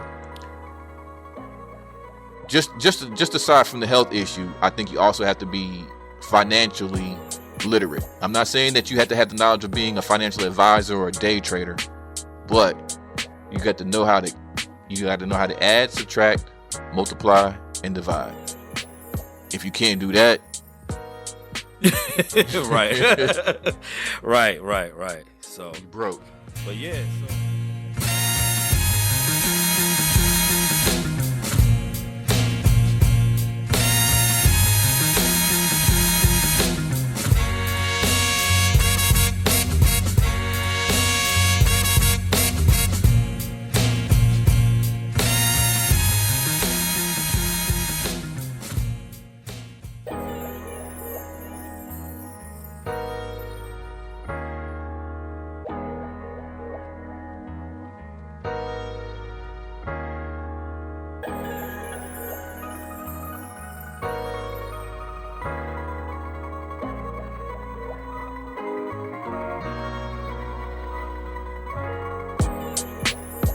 serving the University of North Carolina students and staff for almost 20 years. Alpine Bagel Cafe has a variety of bagels, sandwiches, and beverages to satisfy even the hungriest test taker, athlete, or hardworking staff member. Dedicated to providing fast and delicious breakfast options all day, with a full menu starting at 7:30 a.m. Alpine Bagel Cafe, University of North Carolina at Chapel Hill. Tell them Hip Hop Marvel sent you. Big shout out to Operations Manager Kelly Carpenter and General Manager Jason Carpenter. This your boy Frank Nitt, and I'm telling all y'all to subscribe to the Hip Hop Marvels podcast, available on Apple Podcasts, Spotify, and more. Go get that, y'all.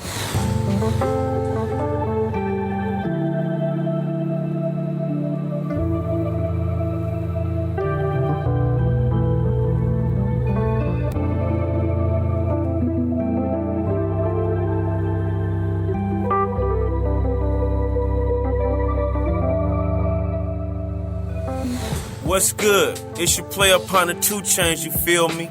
In the building, money all the way to the ceiling. Hey yo, what up everybody? This is Thigh Home. Yo, this is Trackstar the DJ. Hey yo, what's up? Relax your mind, let your constantly screen get down to the sound of PFD.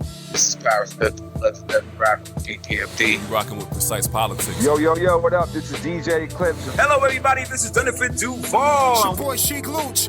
D-Block, all day silverback gorillas. What's good, people? This is Eternally MC. What's up? This your boy Wyclef Jean, a.k.a. Spider-Man. You already know I'm a superhero. What makes me a superhero? Come on. Hip Hop Marvels. This is Hip Hop Marvels. We are live at Hip Hop Marvels. So you know how we do all the things all the time. This is where the superheroes reside. You know what I'm saying? Hip Hop Marvels podcast. Keep tuned in because they couldn't have bridged together a better gap. All right? Hip Hop Marvels podcast. I'm over here marveling at all these dope sounds. That's the chill. Hip Hop Marvel. Right now I'm checking out Hip Hop Marvels podcast, available wherever dope podcasts are streamed. Right now you checking out Hip Hop Marvels podcast. Keep blazing that shit and all that. Feel me? You're tuning to the Hip Hop Marvels podcast. Your friendly neighborhood plug for all things hip hop and Marvel. 2 Chainz Radio.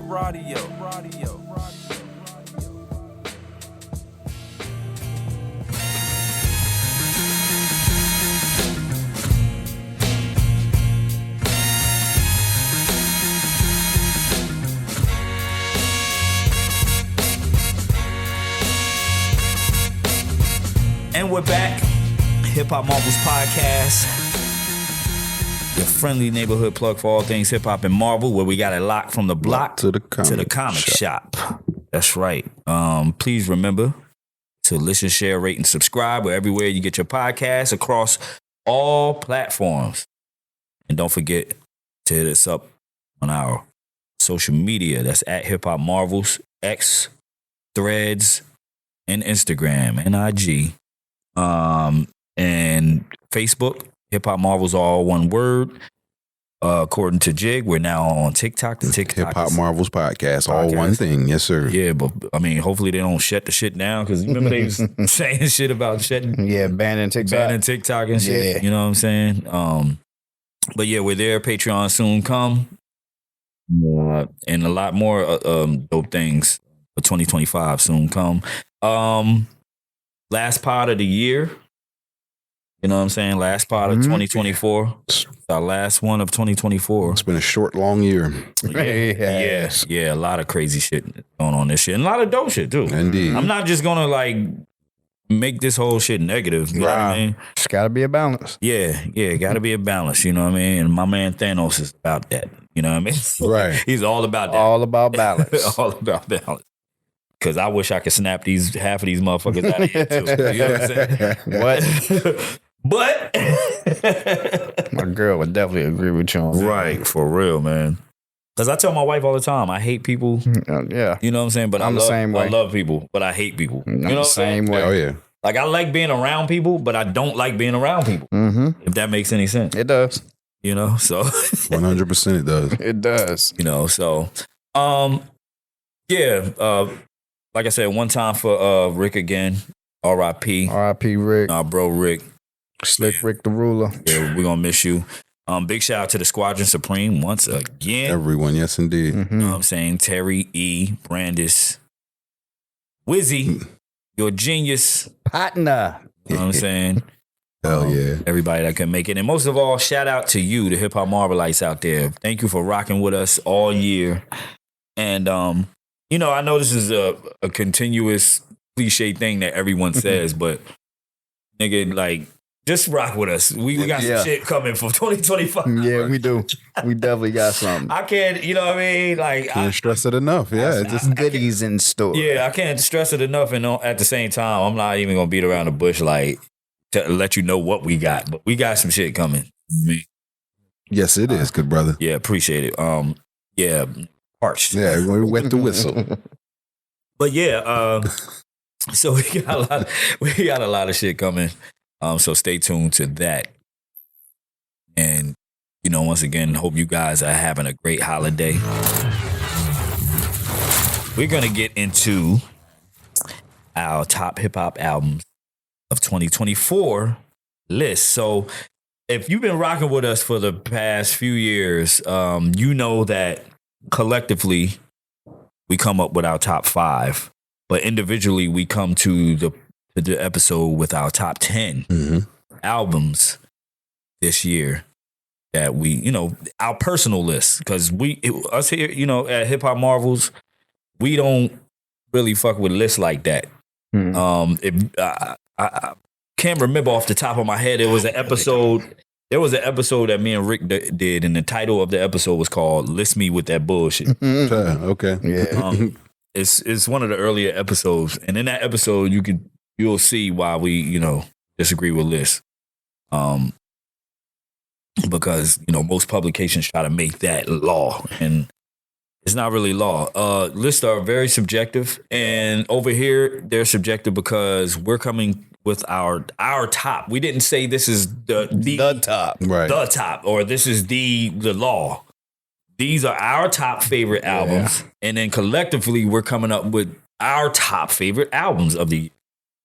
Now, if you rock with it, you rock with it. If you don't, you don't. And we all got reasons why we picked these albums. Oh, yeah. That we picked. Because we really listened to them and really caught what the artist was trying to achieve with that album. Not based off a trend or what we heard someone else say. Exactly. Yeah, you ain't getting that over here. We process these things, we ingest these art forms in a total different way. You know, people gloss over these things and then they'll just make comments. They'll regurgitate comments they heard other people say. Exactly. And, you know, a lot of times they don't even honestly even take in the lyrics. You know, it's a lot to it. So, yeah. Exactly. Yeah, they don't. Yeah. And you're right. Yeah, they don't. Oh, that beat was hard, bro. That's it. What Master Killer said it best on Triumph. He said, the dumb are mostly intrigued by the drum. Yeah. You know what I'm saying? Which means, like, you're not even listening to the words. You just listen to the beat. You just listen to the beat. So that's it. Yeah, he had a point there. So yeah. Bars. Yeah, so yeah, we're gonna get into it. I'm thinking about we should call E first. Okay, I agree. Okay. I 100% agree. We should call E first, and then we can go, and then I'll read Terry's off and like that. Yep. Right. So 100%. Yeah. Let me give E a call. Actually, let me give E a call. Well, we're just gonna let him rock. Understood. And we'll come back to him later. He might call back here. Yeah, I'm sure he will. So I guess I'll start with myself. All right. Okay. I'm curious to see what you got there, brother. I am too, actually. He's really eclectic, so it just you never really know where he's going to come from with his choices. Okay, so let me pull up my list. All right. Top 20. Okay, albums. Okay. Something's about to come through. Huh? Oh, it sounded like it was about to ring. Mm-hmm. Oh, okay. So, and you know, we're gonna say our top 10, and then we're gonna list off a few honorable mentions just for the sake of it, and you know, explain some of our choices, right? Okay. So, at number 10, I'm going with "Glorious" by Glow River. Wow. and from that sound, I'm gonna put my phone down because I don't. And from that sound, so I take it that whoa is a good whoa. Yeah, that's why I'm gonna just put my phone down because I don't want nobody to think I'm changing anything. My list is already in black and white. I want y'all to hear it. So I spoke to Pat about this album yesterday. We were talking about Glorilla's album, and one of the things, my wife loves this album, by the way, too. And I always try to gauge, off of my wife. I trust her judgment. She's very critical of hip hop. Right. I try to. And what was that old saying that was it Tupac that said it? Like he make music for the women or whatever, or it was either him or LL, one or the other. It was LL because the women are going to be like they're the consumers. They're going to buy 100% the consumers. Like I believe it was LL Cool J, to be honest. Right. So I mean, we know, and we talked about this before on this podcast, that like this is the era of women in hip hop. Like, there's a lot of women thriving in hip hop, whether we like them or not. Mm-hmm. You know what I'm saying? I love it. Oh yeah, I love it. I put them out there. I put it out there, whether we like some of them or not. All right. I got a question. Now, which joint were you doing by her? But what album? Yeah, Glorious. Okay. I know where you headed. Okay, because that's fire too. That mixtape. Yeah, that was fire too. And that's why I asked you that when we were talking the other day. I was like, and let me put this disclaimer out there. I'm glad you reminded me of that. So Pat's thing was, do we count mixtapes as well? And I said, yeah. If that's their release, we can count that. And I know we say our top hip hop albums of 2024, but it could be just a top. That's the label's terminology projects. Between separating it between mixtape and albums. That's their money terminology. That's an album, and I still believe. And I get it, but I'm kind of old fashioned when it comes to like the whole mixtape thing because I'm a DJ. I'm from the mixtape era. Yeah. When mixtapes were mixtapes. Yeah. you had to get it from the DJ. That's where you heard it first from. So for sure, I agree. So any album that an artist does that's all original content, to me, is an album. Is an album, yeah. If it's not a compilation and back in the blog era, a lot of artists called those mixtapes. Correct. Now, I even give credit to the artists that do like freestyles over different people beats and stuff like that. Different artists. Sorry for the wait style. Like, like how 50 used to do, make whole songs to other people's stuff. Now, I'll classify that as mixtape material. Yeah. I agree. But if you got a 10-pack of original beats, yours and your shit, that's album. I agree. Whether it's an EP or LP, that's to be seen. Some more terminology, right? But that's an album. You know what I mean? So thank you for reminding me of that. Yeah. But so I got Glorilla. Reason why? I was telling Pat this yesterday. She's just so likable, bro. She is. Yep. She's just personality wise, all of the above. And I told Pat I tried to not like her. Agreed. Repeatedly. Well, I have at least 5 videos right now with her music. Yeah, I tried to not like her when she first came out with the F&F. I was like, who is this chick? Like, she fly by night. But that turned out to be a hit, and she was hitting with another hit. I said, well, she ain't a one-hit wonder. Right. Then another hit came, and then another hit came. And I'm like, yo. And then she hit you with a hit while y'all were jamming to the hit she already had out. She was like, yeah, let me show y'all something. There you go. I was like, yo, but she kind of disappeared for like a short little second, and then she came right back. That was when she went and got plastic surgery. Probably. Yeah. She said she went and got renovated, as she calls it. She wanted that little booty, boy. Yeah. She wanted that booty. So... but I've grown to like her, the interviews, her little accents and shit. Her music. And So, and then the big thing for me, as far as this project, is this project has substance. Correct. Yeah, it did.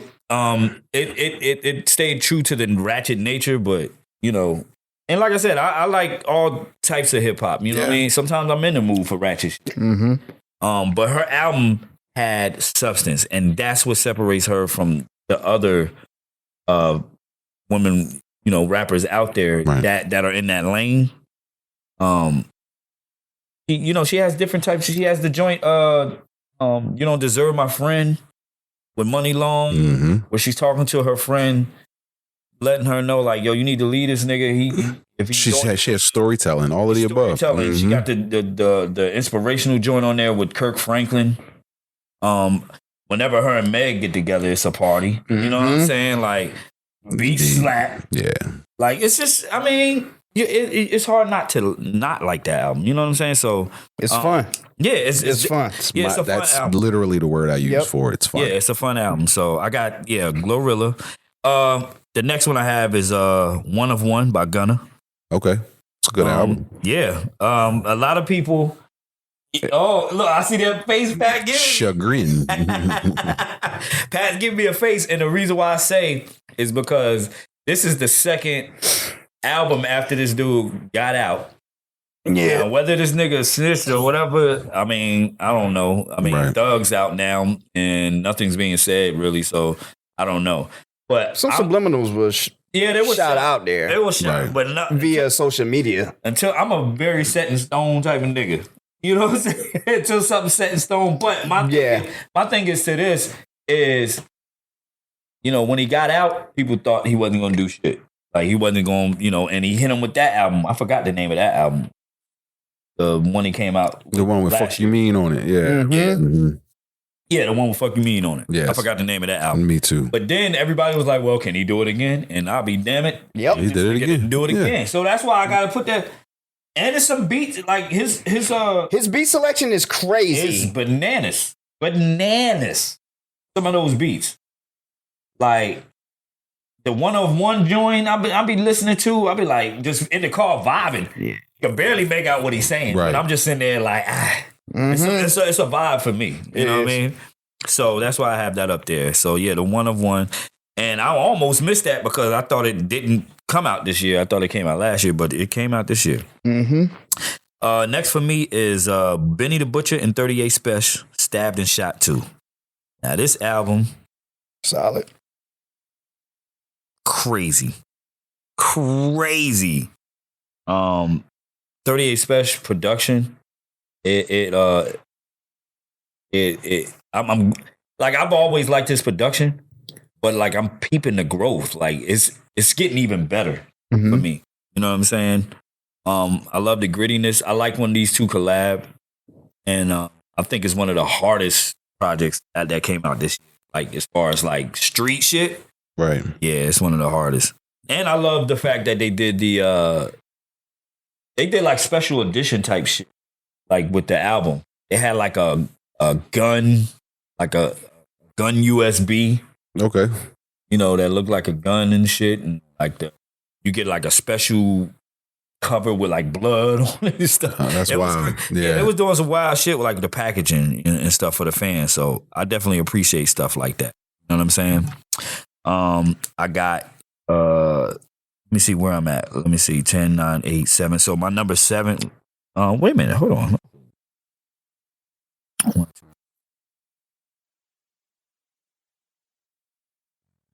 Yeah, so 7. Yeah, so my number 7th album, and I'm going in order up until from 10 to 1. Right. Like my least favorite to my, you know. I got Might Delete Later by J. Cole. I'm not going to sit here in front like when that shit dropped. That shit was fire. Right. With the exception of the Kendrick diss that he later retracted. I would have respected the diss more had he kept the same smoke. But in hindsight, like I said, I get why he did it in hindsight. We do know that Schoolboy called that man, right? Yeah. And told him, like, bruh. And I think he just took like, all right, you know, maybe, you know, this ain't my fight or whatever. Yeah. Or whatever the case may be. There's that with a combination of what he was talking about on Port Antonio. You know what I'm saying? When he's saying like Kendrick he's really friends with to both of these. Yeah. Yeah. So it's a tough spot for like, if I'm cool with y'all two and y'all two ain't getting along. Yeah. You know what I mean? And y'all really ain't, but if I'm coming over here like, yo, chill out on Jig, and I come over to Jig, like, yo, chill out on Pat. Yeah. And y'all really ain't budging. Fuck that. What can you do? Right. Yeah, what can you do? I gotta just move out the way now. Yep. Yeah, I gotta bounce. Man, I gotta just remove myself completely. But yeah, man, Might Delete Later had some jams on it. You know, a lot of people they disregard this album because they say this is a mixtape as well. And it very well may be. I mean, it is. I mean, that's what they're classifying it as. But I mean, shit. I like all the songs, man. The Fever joint, Crocodile Tears. HYB is one of my favorite. HYB, Stealth Mode is hard. That's my second favorite. Stealth Mode is the Trade of Truth and Ibiza. Like that's a long ass title for a joint. But yeah, man. This came out in April, and it was right before everything. It was the prerequisite before what we got. You know, for what we got in the battle between Drake and Kendrick. I'm always kind of be biased when it comes to Cole, though. You know, it's I feel you. I'm not knocking at all. That's just me. Right. It's I'ma always rock with that man. Whether bro, he shouldn't apologize. He's not. You know what? I'm not knocking it at all. I will never put his morals. I mean, I've heard it all over the internet. Yeah. I won't put his morals over his lyrical standpoint. Yeah. Man. That man's morals went before his lyrics, and his lyrics never declined. So, and he did something morally good. Right? Why would I be mad at him? It's all good. Yeah, I'm good.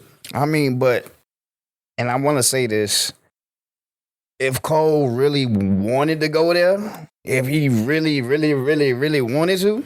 I think he could. He could have. He has the energy and pen. But that's what I said the last episode. Yeah. I said if Cole is the only one that could have. Now whether he would have won still. Oh yeah. Remains to be seen. Yeah. But he's the one that can, and I'm looking at that. Like if you got two superheroes going head to head, you look at like, well, this nigga can get with him. You know what I'm saying? Like, the one that holds back is the one that dies, and that's Cole. Yeah, right. Cole's the superhero that has a no kill rule, and you're fighting against one that has super aggression. Right. So you know, very good. Yeah, you have the ability to win, but you hold back, and it gets you hurt. Very good analogy. Yeah, very good analogy on that. Okay, so where we at? We're at 6 or 5. I think it's 6. Yes, sir. Six. It is 6. So 6 is the Auditorium Volume 1 for me. Who's that? Pete Rock? Pete Rock and Common. Yeah, Common Understood. and Pete Rock. I mean, when this was announced, I already knew. Like, there's really not much to be said about this. That was something anticipated for you. That was something anticipated. That was something that we all, if you're a pure hip-hop head, you knew this shit was that was going to be some boom bap for you. Yeah. Oh, yeah. You knew it was like a cheat code. Like, you knew this shit was about to be pop. That's like one of those things that's a given. There you go. It was exactly what I expected. Okay. Honestly. Yeah, exactly. Nothing more, nothing less. Like, right. Nope. Okay, I'll take it. You know what I mean? Like, solid. Yeah, exactly. Solid, man. Understood. So yeah, that was my number. Hold on, let me see. 10, 9, 8, 7, 6. Okay. All right, so my 5th one is Blue Lips by Schoolboy Q. Now, this album is phenomenal. Yes, it is. I mentioned it before. Quite a bit. We had a long conversation about Blue Lips, actually. I mentioned it before on this podcast. And that's your number 5? Yeah, we broke that album down in detail, actually. Pete Rock was your number 6. Yeah. And Comment. Yeah. Yeah. He's like, how? Okay. No, I mean, hey, man. No, hey. I'm gonna tell you why. Because it's a different vibe. It's a different vibe. I get it. It has a lot of jazz. You'll see what I'm talking about. It's a lot of jazz elements in it. And shout out to Juicy J. That was going to be on my honorable mention, but my list was so damn long. But Juicy J put out an album. Yeah, he did. The jazz album you talking about? Yes. Yeah, that shit's fire, man. I'm mad. I was so frustrated that I couldn't stop listening to it. I'm like, yo, like, you know what I'm saying? So these are albums I'm definitely getting. Like a lot of like my top albums that I'm mentioning now. A lot of these I'm getting on vinyl or I have gotten already. So I look at that aspect as well. So this is Blue Lips. I rank that above Auditorium Just on the feel of I could be home chilling, cup of tea, fucking cigar, throwing Blue Lips, and just vibe out. Just sit back in my recliner and just vibe. So that's what I'm going on to. You know what I'm saying? But it's only one underneath it. You know what I mean? It's only one. He make me feel good. Yes. I don't want you to. I don't want you to. I don't want you to because just wait till when we come around tomorrow. All right, I'm fucking with you. All right, so I got Blue Lips. What I say? Blue Lips. That's 5. That's 5, right? Mm-hmm. And then let's see. Where am I at? Blue Lips. Okay. 4. I got Chromacopia. Okay. Chromacopia. Now we passed the top 5 territory. You know what I'm saying? Of my list. Okay. So now we got Chromacopia by Tyler, the Creator. You know what I'm saying? Another one of those vibe albums. Another one of those. I love concept albums. Another concept album. Like this embodies like everything I love about albums. It's playable on vinyl. It's a concept album. Right. Mm-hmm. The production is fucking phenomenal on it. A dope MC. He's saying shit on it. There's substance. Saying a lot. And there's like bars. Like it's all you can ask for, man. Like it's like, you know what I'm saying? Yeah. Every box is checked for me. That's what puts it up there on the list. Yeah, you know what I'm saying? Every box is checked for me. So I do have my favorite songs from there. I'm not going to dive deep into like my favorites on any of these. I'm trying to, move along. Understood. Because I'll be here all day. Oh, yeah. Right. Yeah. But so Chromacopia is my 4th. My 3rd is You Only Die Once by Freddie Gibbs. Now, interesting. As a purebreded rap album, this is the rap album of the year. As a cold-blooded hip, like just rapping. You agree? I mean, he's listening is what he's doing. He's listening. I love it, but this is why these debates come up. Yes, I love indeed. that shit. I love that shit, man. He's over there like, yeah. Okay. Well, actually. But You Only Die Once by Freddie Gibbs. Another dope album. And it's a concept album as well. Mm-hmm. You know what I'm saying? He's dealing with like the devil and shit. It's crazy. I love this. Tells you You always talk about concept albums. You have been sticking to that for quite some time. Actually, like my top 5 are like concept albums. I would say. I mean, with the exception of Blue Lips, I don't know. Is Blue Lips like a concept album? No, it's just a regular. Yeah. He's like Good Kid, Mad City. So, yeah, they plan it out. We know is one. You Only Die Once is one, and my number 2 is Doechii, Alligator Bites Never Heal, which I think is a concept album itself. That young lady. I've listened to it a few times. That young lady right there. She has my attention. Don't get me wrong. She has my attention for sure. Oh, she's definitely got mine. Yeah. For sure. So Alligator Bites Never Heal. Her album, I love her Tiny Desk was fucking fire. Joint sheet with Issa Rae. Oh, you talking what she had? Denial is the River, bro. I'm sorry. Yeah, she's good. I love that song. She's intelligent, and I appreciate it. Denial is a River. Let's see. She has the Boom Bap Cat joint. Yes, it's a weird name. I think it is Boom Bap Cat. Bap Cat. Mm-hmm. It's weird because the Mop It Up gets on my nerves, but I like the lyrics. Yeah, I don't like the hook, but I hate the lyrics. Yo, she's fire, man. Yeah. What was it, the Ultima joint? Mm-hmm. The Nissan Ultima or whatever. Is that the name of it? No, it's called it's a song "Mop It Up." It's just it's. Well, weird. no. Well, I'm saying it's another song she has called. I think she has a video for it where she's just in a car with the with Ab Soul and Schoolboy and shit. And she just did one where she redid like a '90s TV show intro with Earl Sweatshirt. He called himself Brad Pitt. It was it's like 15 of them in there, man. It's hilarious. That's fire. Yeah, she's cool.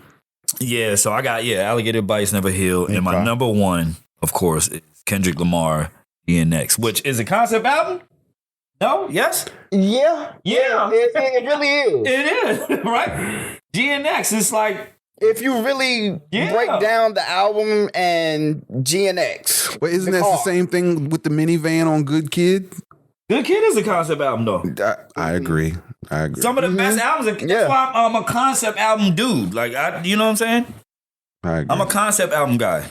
Like, yeah, man. If you can make a theme, because to me, that's where you get challenged. You pick one overall theme and you it make forces you to be creative. Songs point to that theme. If you can do that, you're a hell of a writer. Right.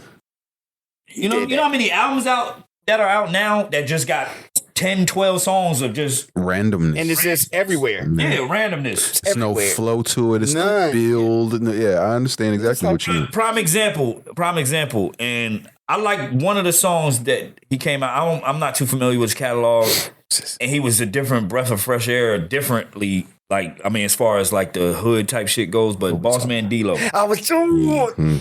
His album, I heard his album. We here. My wife and I listened to his album driving back from South Carolina whenever that week it came out.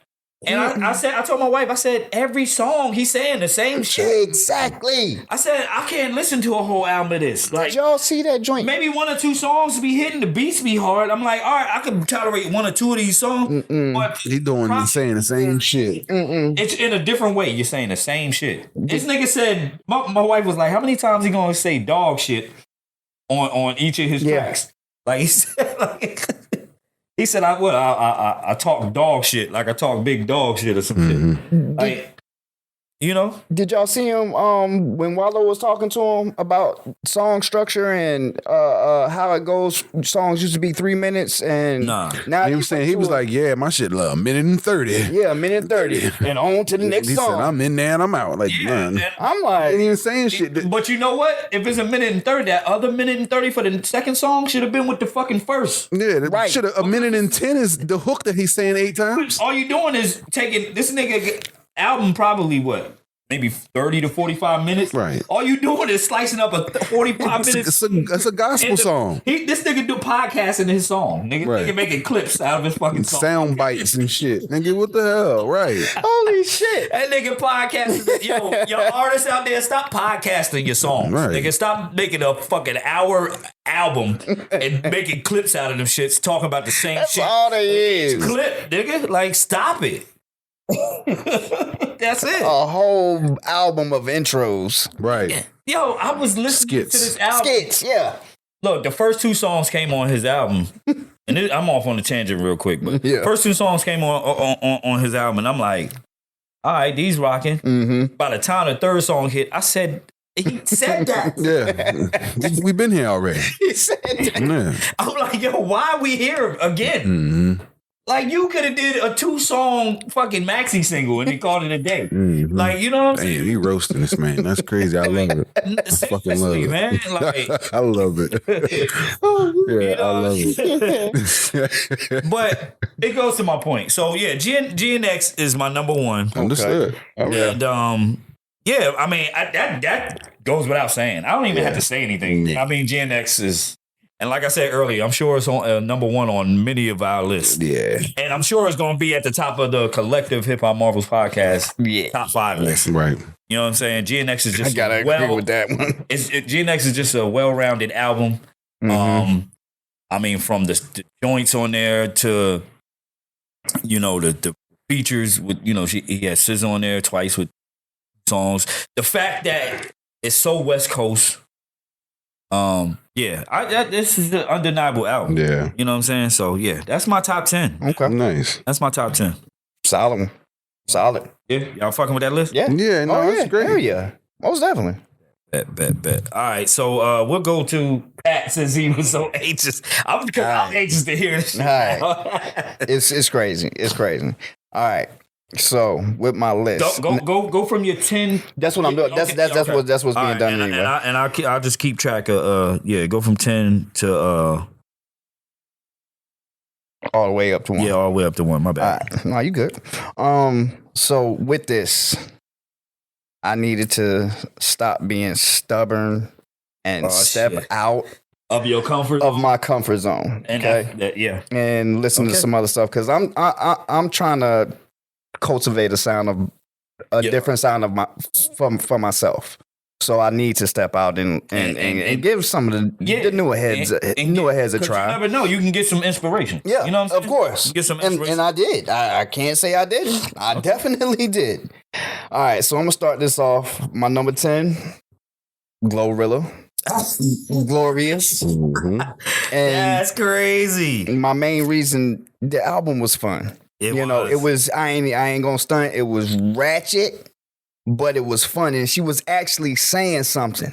Yeah. Even though it was ratchet, she was still talking about something. Yeah. And it had a bop, it had a bounce to it, and I was just like, yo, this little young girl, I'm loving her. Yeah. And like we said in the beginning, I tried so hard not to like her. I tried so hard. Yeah. But nah, because I in the beginning I was like, all right, Batman. Right. Go ahead, do your thing. Right. He said, all right, Batman. But nah, all jokes aside, I got a lot of love for her. 35 degrees. Where is he, Batman? I'm Batman. You should be. I got a lot of love for her, and as I like I said, as I opened up and stopped being stubborn and actually listen, I was like, okay, she's actually talking about something. Yeah, I get it. Mm-hmm. I've seen the videos of where she comes from. I ain't no stranger to the hood at all, by no means. Right. So I definitely get it. And she's young. Her family is like, from church, from the church background. I mean, her name is Gloria Hallelujah. Exactly. So you can't, she's just likable, like you said. She is. You said it, Jig said it, and her attitude about everything. It's like, I have never seen this girl not smile. Right. And I'm excited to see where she's going. Where she's going to take it in 2025. If she stays on this path, I ain't gonna front CMG. I'm not taking nothing away from any of the other CMG artists, but she really she got it on her shoulders. I mean, if you think about it, Moneybagg been kind of falling back a little bit. Yeah, he has. He has. Yeah, so yeah. So she definitely got it on her shoulders right now, and I give it to her. Yeah, you right. My number 9. Let me get my number 9, and what you got? One of one, Gunna. Bro, we got the same list. That's why I was sitting there like, it changes up. It changes up. Okay. And it took me a minute, and it's me being stubborn again, and you got that rat allegation over your head. Right. So it took me a minute to push that to the side and actually listen to him. Right. Okay. And I ain't gonna hold you. Gunna's beat selection is insane. Oh, and yeah, for sure. He rides that beat. Every beat he gets on, he is on top of it. He never has to catch it, just like the beat has to catch him. Right. And he, aside from everything else, album was pretty solid. I cannot complain about it at all. It was the beats. I mean, I'm sitting there trying not to bob my head, and my head is just rocking. Yo, I think we got the damn we started off with the same too. I was listening. The same slots too, nigga. And the same slots. All right, yep. So go ahead. That was my number 9. Okay. My number 8 is We Still Don't Trust You. Metro and Future. Okay. Interesting. And, okay. My main reason for that, Metro, I got a lot of respect for the M-Boy as a producer. Right. As an all-around producer. Okay. And I've always been a big Future fan. Dungeon Family fan, period. Oh, yeah. So always. You always talk about the Dungeon Family. Yeah. So we go with that right there, and that's going there. And you know what song we got from that, right? Yeah. So everything that started it. Right. Number 7. I just gonna throw y'all a little bit. Number 7 is Please Don't Cry. Rhapsody. That's well, when we get to the honorable mentions. Okay. We'll run that back. Yeah. See, the thing is, I've always known a Rhapsody, and I've heard her here and there, and I've always loved her style, but I've never listened to her all the way through. Mm-hmm. And when I listen to that, it's a beautiful album. It's a very beautiful album. That album right there, just like when I think of different adjectives and shit, like of hip hop albums, like that's a beautiful hip hop. It is. Oh yeah, it is. And you know what I'm saying? You know, that's why I and like I said, stepping out, I had to throw that up there. That is a beautiful hip hop. It is. Album. It is. Number 6, Blue Lips. Okay. Schoolboy Q. Okay. And I've always been a Schoolboy Q fan. Always. So you had one down from me. Yeah. Yeah, it didn't make your top 5. I'm gonna be honest, like I could kind of tell where his word by his react. He was trying to hold it in, but you could he reacted to almost every single one of your joints. I was like, yeah, the list are really the same. It was like that last year, so it's all good. You know what? You know when we do these at the end of the year, you know one thing that this does test and like figure out too. Who out of the crew is more like in tune musically? You know what I mean? Like who's right there? Like you know what I'm saying? So yeah. So Blue Lips, dope vibe. That album right there was a dope vibe. I mean, That's what it is. It's a vibe. Every time I'm in the gym, I'm working out to it. Yeah. Like really going hard to Blue Lips. Yeah. So that's up there. My number 5. The Auditorium, Pete and Common. I can see that. All we did was push them shit. That's why I said. And it was only because one other album changed the number of the ones after it. Oh yeah. What's up? Like what? So you got the Auditorium of number 5? Yeah. That's why he said that. That's why I said he's listening. Nope. I was like, he's listening. He paying attention. I was peeping. I was definitely. I'm sitting there just like, wow, that's crazy. So and that's Pete Rock. Basically, you know, I'm a beat maker, producer. You know, basically what I said. They had the cheat code. Yeah, it was. They gave us exactly what we wanted. It was everything I expected it to be. Yeah, everything. Yeah, was not disappointing. Not one bit. I was like, yep, this is exactly how this is supposed to go. Yep, exactly. Track for track. Track for track. Exactly. For real. Number 4. Yeah, and like I said to y'all earlier, I don't know, off air, I'm biased. So number 4 is Might Delete Later, J. Cole. Oh, okay. Okay. Yeah. You threw me off though. You threw me off though, because I thought he was. Because I was wondering, I was like, well, if he's digging this, he would have had it back there in the 8s and 9s, whatever. But his crack, this top 5. Mine was number 7. Yeah. So okay, Might Delete Later. And I don't think I gotta say, but you know, that's my boy right there. Yeah. North Carolina native, Fayetteville, and I've always loved his flow.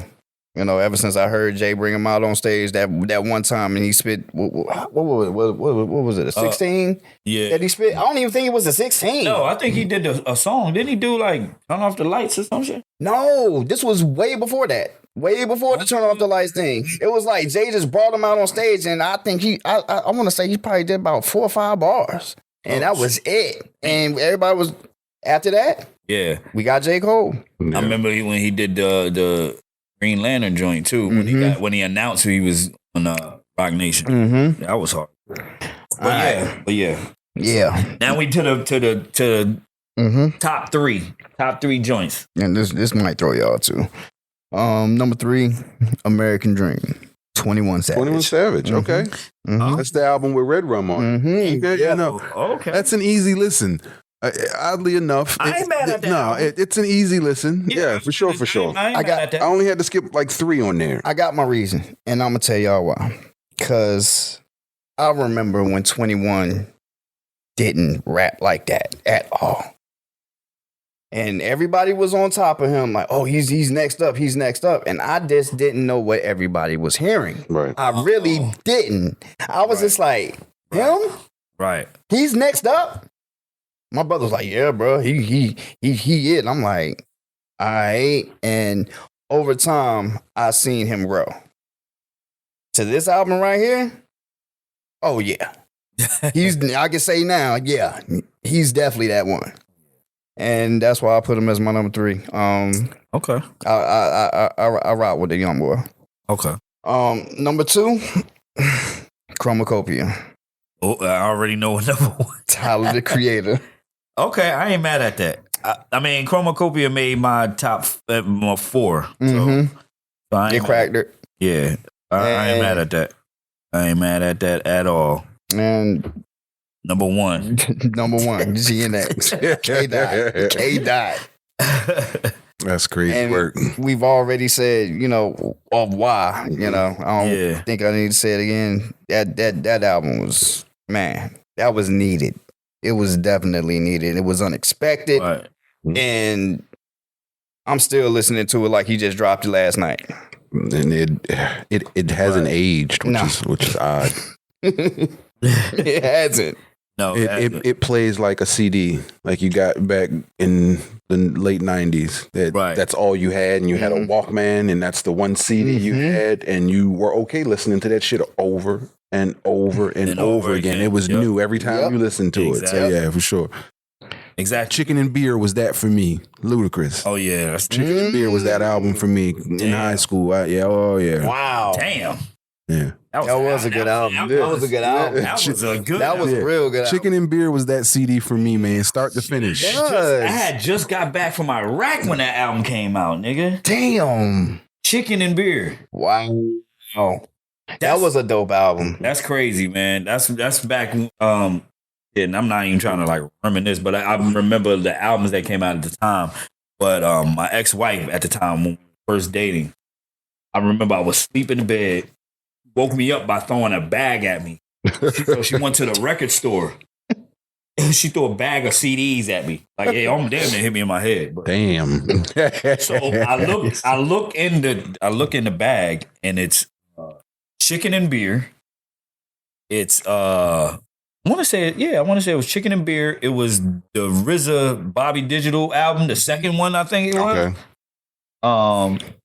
And a Fabulous album came out around that time. But I do remember that Chicken. Yeah, because I was blasting that. That was a great album. 2003. Yep. I had just got back from Iraq. I was still clearing, getting out of the military. That's crazy. So yeah. Jig. All righty then. Yeah, we're going to go from your 10 all the way.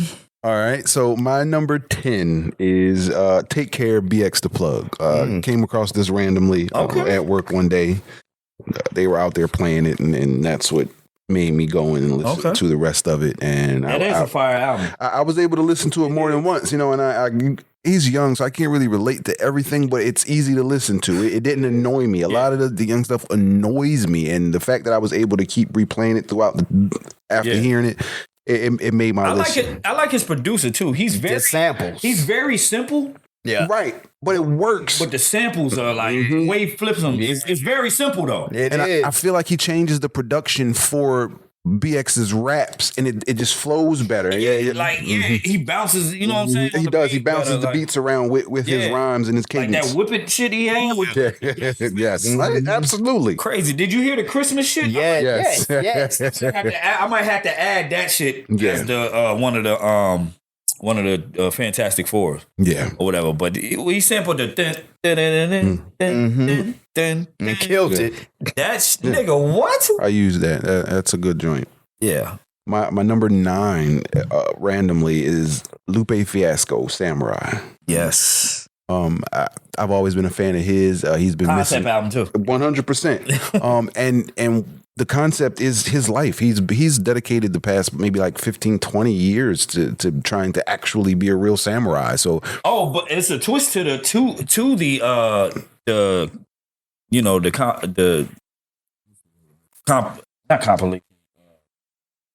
concept, yeah. Because it has something to do with like Amy Winehouse, like teaching him. Interesting. Like, I'm gonna have to deep dive into that. Yeah, look into that samurai album concept, because I thought it was kind of like clever. Yeah, but it was like something to do with So it says Samurai, inspired by Amy Winehouse, who is named as one of his favorite artists. Fiasco created a concept of her becoming a battle rapper. Wow. Yeah, that's now I'm gonna have to listen to it again from a different point of view. Yeah, her becoming a battle rapper. Nigga, I told that's you, crazy work. I told you, damn, I lost this shit. Hold up. But yeah, it's good. Understood. But yeah, she become a battle rapper, and she's damn, I lost it again. You're good. It's all good, but still, you're good. That's dope to even know. Yeah. All right, my number 8 is Glorious, Glorilla. 100%. I like this young girl's personality. I love every single one of her interviews. She genuinely looks like she's happy to fucking be there. Yep. Yes. It doesn't look like somebody sat her there, said, be here, and she's enduring the experience. She looks like she's happy to be every single one. She looks like she's enjoying the experience. And her music, like I said, she has the ratchetness because she's young. She's a female, and that's what they want her to give. But at the same time, she's actually rapping. She's actually flowing, and her production, her management team, they do well with her. They keep her in a really clean lane, even with her nastiness. You know what I mean? And it's appropriately inappropriate when it's supposed to be. So I just appreciate the whole way they package that young lady and put her out there. She got me wanting to go out and get a Cuban. Right.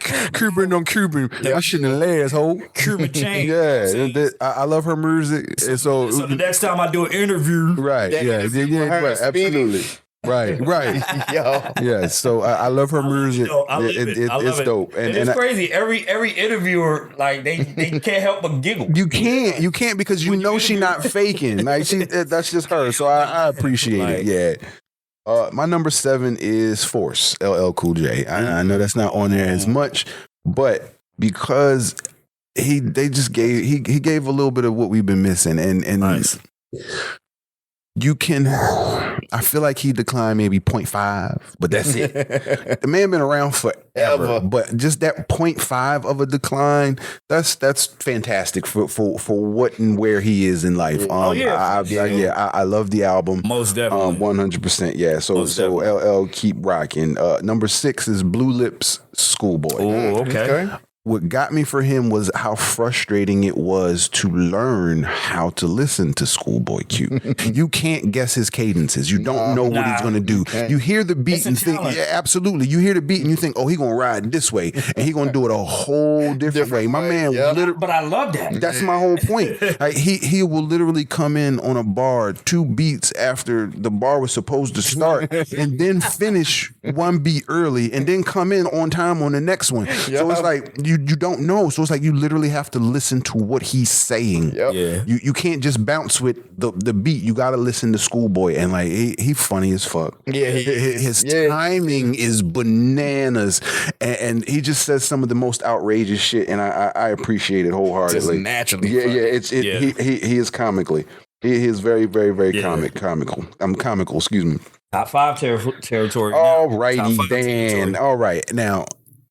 I will admit that I knew of this young lady. I've listened to some of it, but until I met her is when I went and actually deep dive her discography. I already know. My number 5 is Please Don't Cry. Rhapsody. Yep.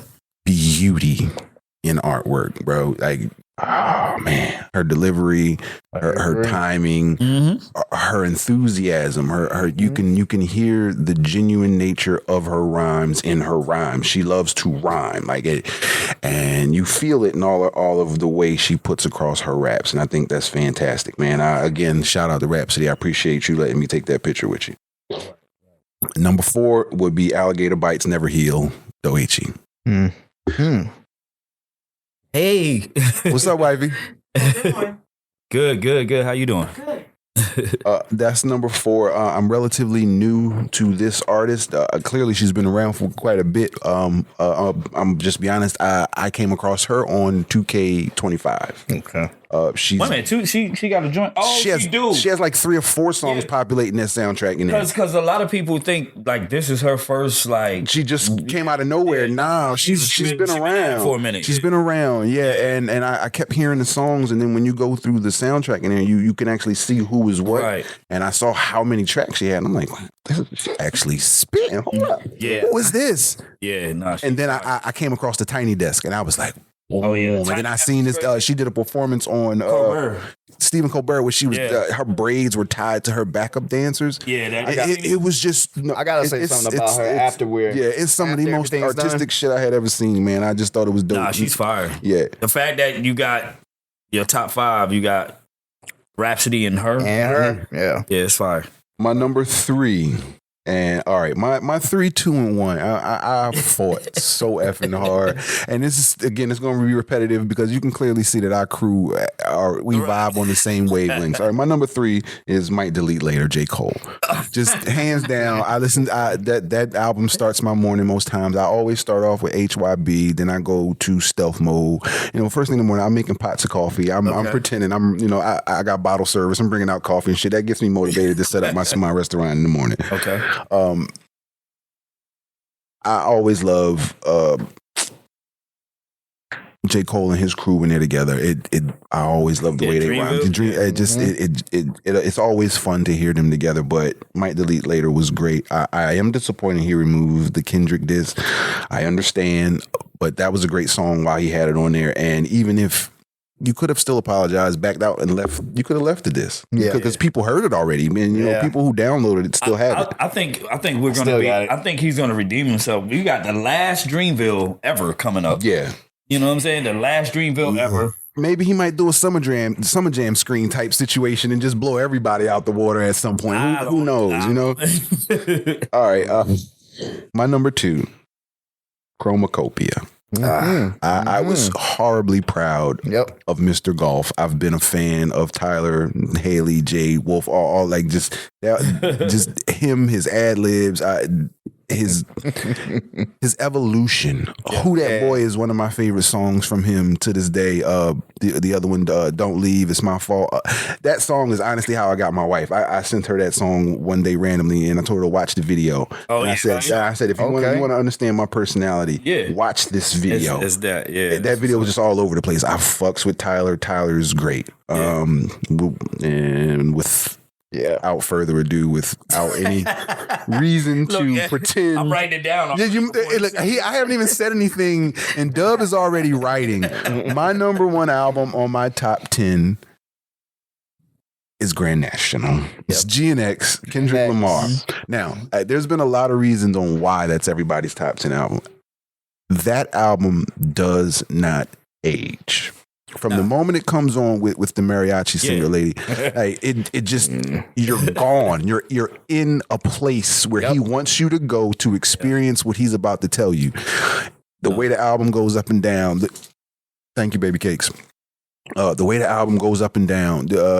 Luther. I'm gonna be honest. I love that damn song with him and SZA. You hit the nail on the head, because I was trying to find the word. You said it doesn't age, because like normally when an album comes out, you want to sit with it. Mm-hmm. A lot of people say, "How y'all calling that a classic?" And it just came out. You hear it. You hear it. Feel it. Here we are. Yeah. When did it come out? Feel it. When did it come out? Like a month ago? A month and a half. Yeah, literally 6 weeks ago. Here we go. Here we are, and it's still like it sounds the same. The very first time.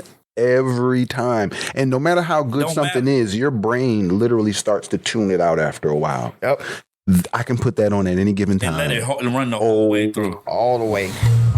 Droppin Gems, son. You know I got tools, infinite. To me, that's one of the criteria of a classic. Replay value. Yeah, exactly. Replay value. And the lack of skips. And there we go. Yes. If I have to shuffle through what I'm doing with you, that's an issue. And that's what I was talking about with Drake. Life After Death. Too much. Life After Death. I can no skips. No skips. Both CDs go. Your day ends up going by because you done listened through all of that stuff. Absolutely, brother. All the way to the start to finish. So that's the one with the double disc, right? Yeah. Yeah, I remember that. Yeah, most classics that I consider classics, I could listen to all straight through. No graduation. Straight no through. skips. You know what I'm saying? Oh, yeah. College Dropout straight No through. skips. I agree. You know what I mean? Like any of Illmatic straight through. Like it's just a lot of them that's straight through. I'm telling you, when I Black Album straight. Oh, 100%. Skits and all. Yeah, I'm threatening you. Right. Yeah, I'm threatening you. Black Album straight through. Tupac, Me Against the World, straight through. Straight through. All Eyes on Me. All Eyes straight That's through. Straight through. Machiavelli, straight Yeah. through. 7 Day Theory. Yeah, all the way through. Yeah, Right. 100%. My Beautiful Dark Twisted Fantasy. That, oh my God. No matter how long that album is, I will never skip a song on that album. Nope. You know what I'm saying? Nope. God. Yeah. Yes. Classic. That's classic. And you that's feel it when you classic. start the CD, Yeah. when you start the album, man. GNX just puts you in a place. It takes you to a place to experience what he's giving you, man. And each song is a whole different vibe and a package within itself. Yeah, my wife is from the West Coast. I'm not. But every time we listen I to know that, she loves it. every time we listen to it, I feel like I'm from the West Coast too. So if that makes me do that, like the purpose is served. I've had some partners go out there and hit me and say, bruh, this album hits so much harder out here. Yeah, for sure. I'm like, I know it does. See, I don't want to disrespect West Coast sound, but some of it still sounds unrefined. For him to put out a wholly West Coast sound and it be so professional, but then it be worldly at the same time. It's easily translated in other areas. You can go to New York, you can go down south, and everybody still be rocking this album like it's local, banging it. Man. Yes. Yeah, you can't beat that. Undeniable album. So we got I'm gonna read Terry's and then I'm gonna try to give E one more call. Absolutely, If as you not, should. then we'll just go with us four. So yeah, Terry got at number 10, he has Thank God. And that's by 1 second, because Goku Maya. Goku trying to get in on the action here. But yeah, he got Thank God by Huncho. Really? But number 10. Interesting. Yeah. That's the guy that had Keisha Cole crying on stage. Yeah. Okay. Yeah. Number 9, he has Take Care by Big X the Plug. Okay. Number 8, he has Faith of a Mustard Seed by Mustard. DJ Mustard. Okay. Mustard. Right. Okay. Mustard. He had a great year this year. He did. Yeah. Oh yeah. He had a wonderful year. He should be glad with his residual. Yeah. What? For sure. 100%. Without people, walking up to him saying Mustard. Like for real. I mean, he got sponsorship from McDonald's and French's. Yeah. You know what I'm saying? Crazy. McDonald's and French's mustard. So yeah. So yeah, he got that. Number 7, he has Soul Burger by Absol. I forgot about that album actually. Number 6, he has American Dream, 21 Savage. Okay. 2-piece for that one. Number 5, he has The Crossroads, Corday. We just mentioned him. Number 4, he has For the Love, Dave East. Number 3, he has Not Now, I'm Busy, Joyner Lucas. I forgot about that. Number 2, he has GNX by Kendrick. 2. Yeah, because number 1, he has Might Delete Later. I mean, but it's Terry, so you got to understand. He just like people are hip hop purists. He is cold. Yeah. He's a cold champion. So I'm not mad. I'm not mad at that. I'm not mad at this no, list especially knowing who it's coming from. Exactly. Yeah, I'm not mad at his list at all. So yeah, shout out to Terry, man, like for mailing in his list. He's home with the flu and get well. Yeah. And you and the fam get well, man. Yes, indeed. I hate that shit. I can't stand the flu. But yeah, I'm digging his list, man. Like his list is crazy. So we got a few on this, like on here. Like I already can see the consensus. Like, oh yeah, we already know where it's you already know what the top 1 is. Like that's for sure. So yeah. I'm gonna attempt to try to call E one more time, and if we don't get through to him, then leave it at that. Oh, my bad. We'll just leave it at that. And I thought that was the pickup too. Yeah, me too. Yeah. All right. Well, We're just gonna tally it up now. And then, well, before we do that, let's go and get on some honorable mentions. Yeah, before we even do that. Oh yeah, because I got a few of them. Mine for sure is that Joyner Lucas album. Yeah, we could go 1, 1, and 1. I only have three. I only have three. Three, yeah, I only have three. It's Joyner Lucas for sure. Okay. I've always been a fan of him, just forever, honestly. But this one for him, you can tell because for a while he lost his way. Because he was one of the people, I'll never sell out, the money. Then he got the money, and then it was money. Right. And you saw the change. Like he started singing, started just doing weird shit with his rhymes. And then like this one, he got back to rhyming the way we met him. So that was just super, super fun. My other honorable mention would again be that Ab Soul album. Oh, Soul Burger. Yeah. Soul Burgers. I wasn't familiar with him until this album. So no. I wasn't familiar with him until this album. So it allowed me to go back. Yes. Well, I'm glad you did. Yes, I'm glad you are. It allowed me to go back to to hear some of his other stuff. So I started with his top songs, but then I started going through the albums one by one. So absolutely, he is a wonderful artist. I didn't know he was as lyrical as he is. Listening to some of his stuff, I feel like he might be the resident writer for TDE. I feel like he might be because just you hear his cadence. Yeah, for sure. You hear his cadence in a lot of these other artists, him and Baby Keem. And my third album is Doja Cat's other album. That's my other. Yeah, she put out Scarlet too. Oh shit, she did. That was that this year. Yeah. Mm-hmm. Damn. Okay. I don't remember that. It's an honorable mention. It wasn't as good as the first one at all, but that's crazy. Damn, I don't even remember that. But yeah, you're right though. Scarlet 2. Oh, actually, nope.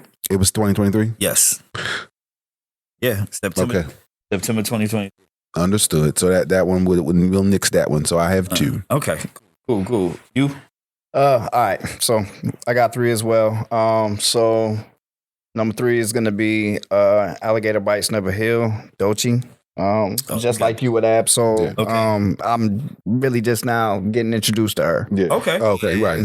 So, and from what I've been seeing and hearing so far, she's dope as substance. She is dope as fuck. That's all I can really say. Like TDE is giving you rappers. I can't deny that. They're giving you rappers. They are. I'm gonna say number 2 is gonna be Soul Burger, Ab-Soul. And number 1 honorable mention is going to be Take Care, Big X Plug. Okay. Oh, that was not on your list, right? Yeah. There's my reasons, but I ain't gonna get into all that. He can be repetitive. He can be repetitive as well. But again, it was it was a great listen. It is. It really is. Yeah. For sure. But me, I got a few of them. One is that Take Care, Big X Plug. Like I said, like I was saying with Bossman D-Lo, I mean, he does mention a lot of the same things, but I think for me, what does it with him is that I don't know, maybe it's the production. It's the production, and I think he's got compared to a lot of the newer rappers, he's got more substance. Yeah, more substance. Yeah, I can say it's just a tad bit more substance. Yeah, put it that way. I got let's see, I got the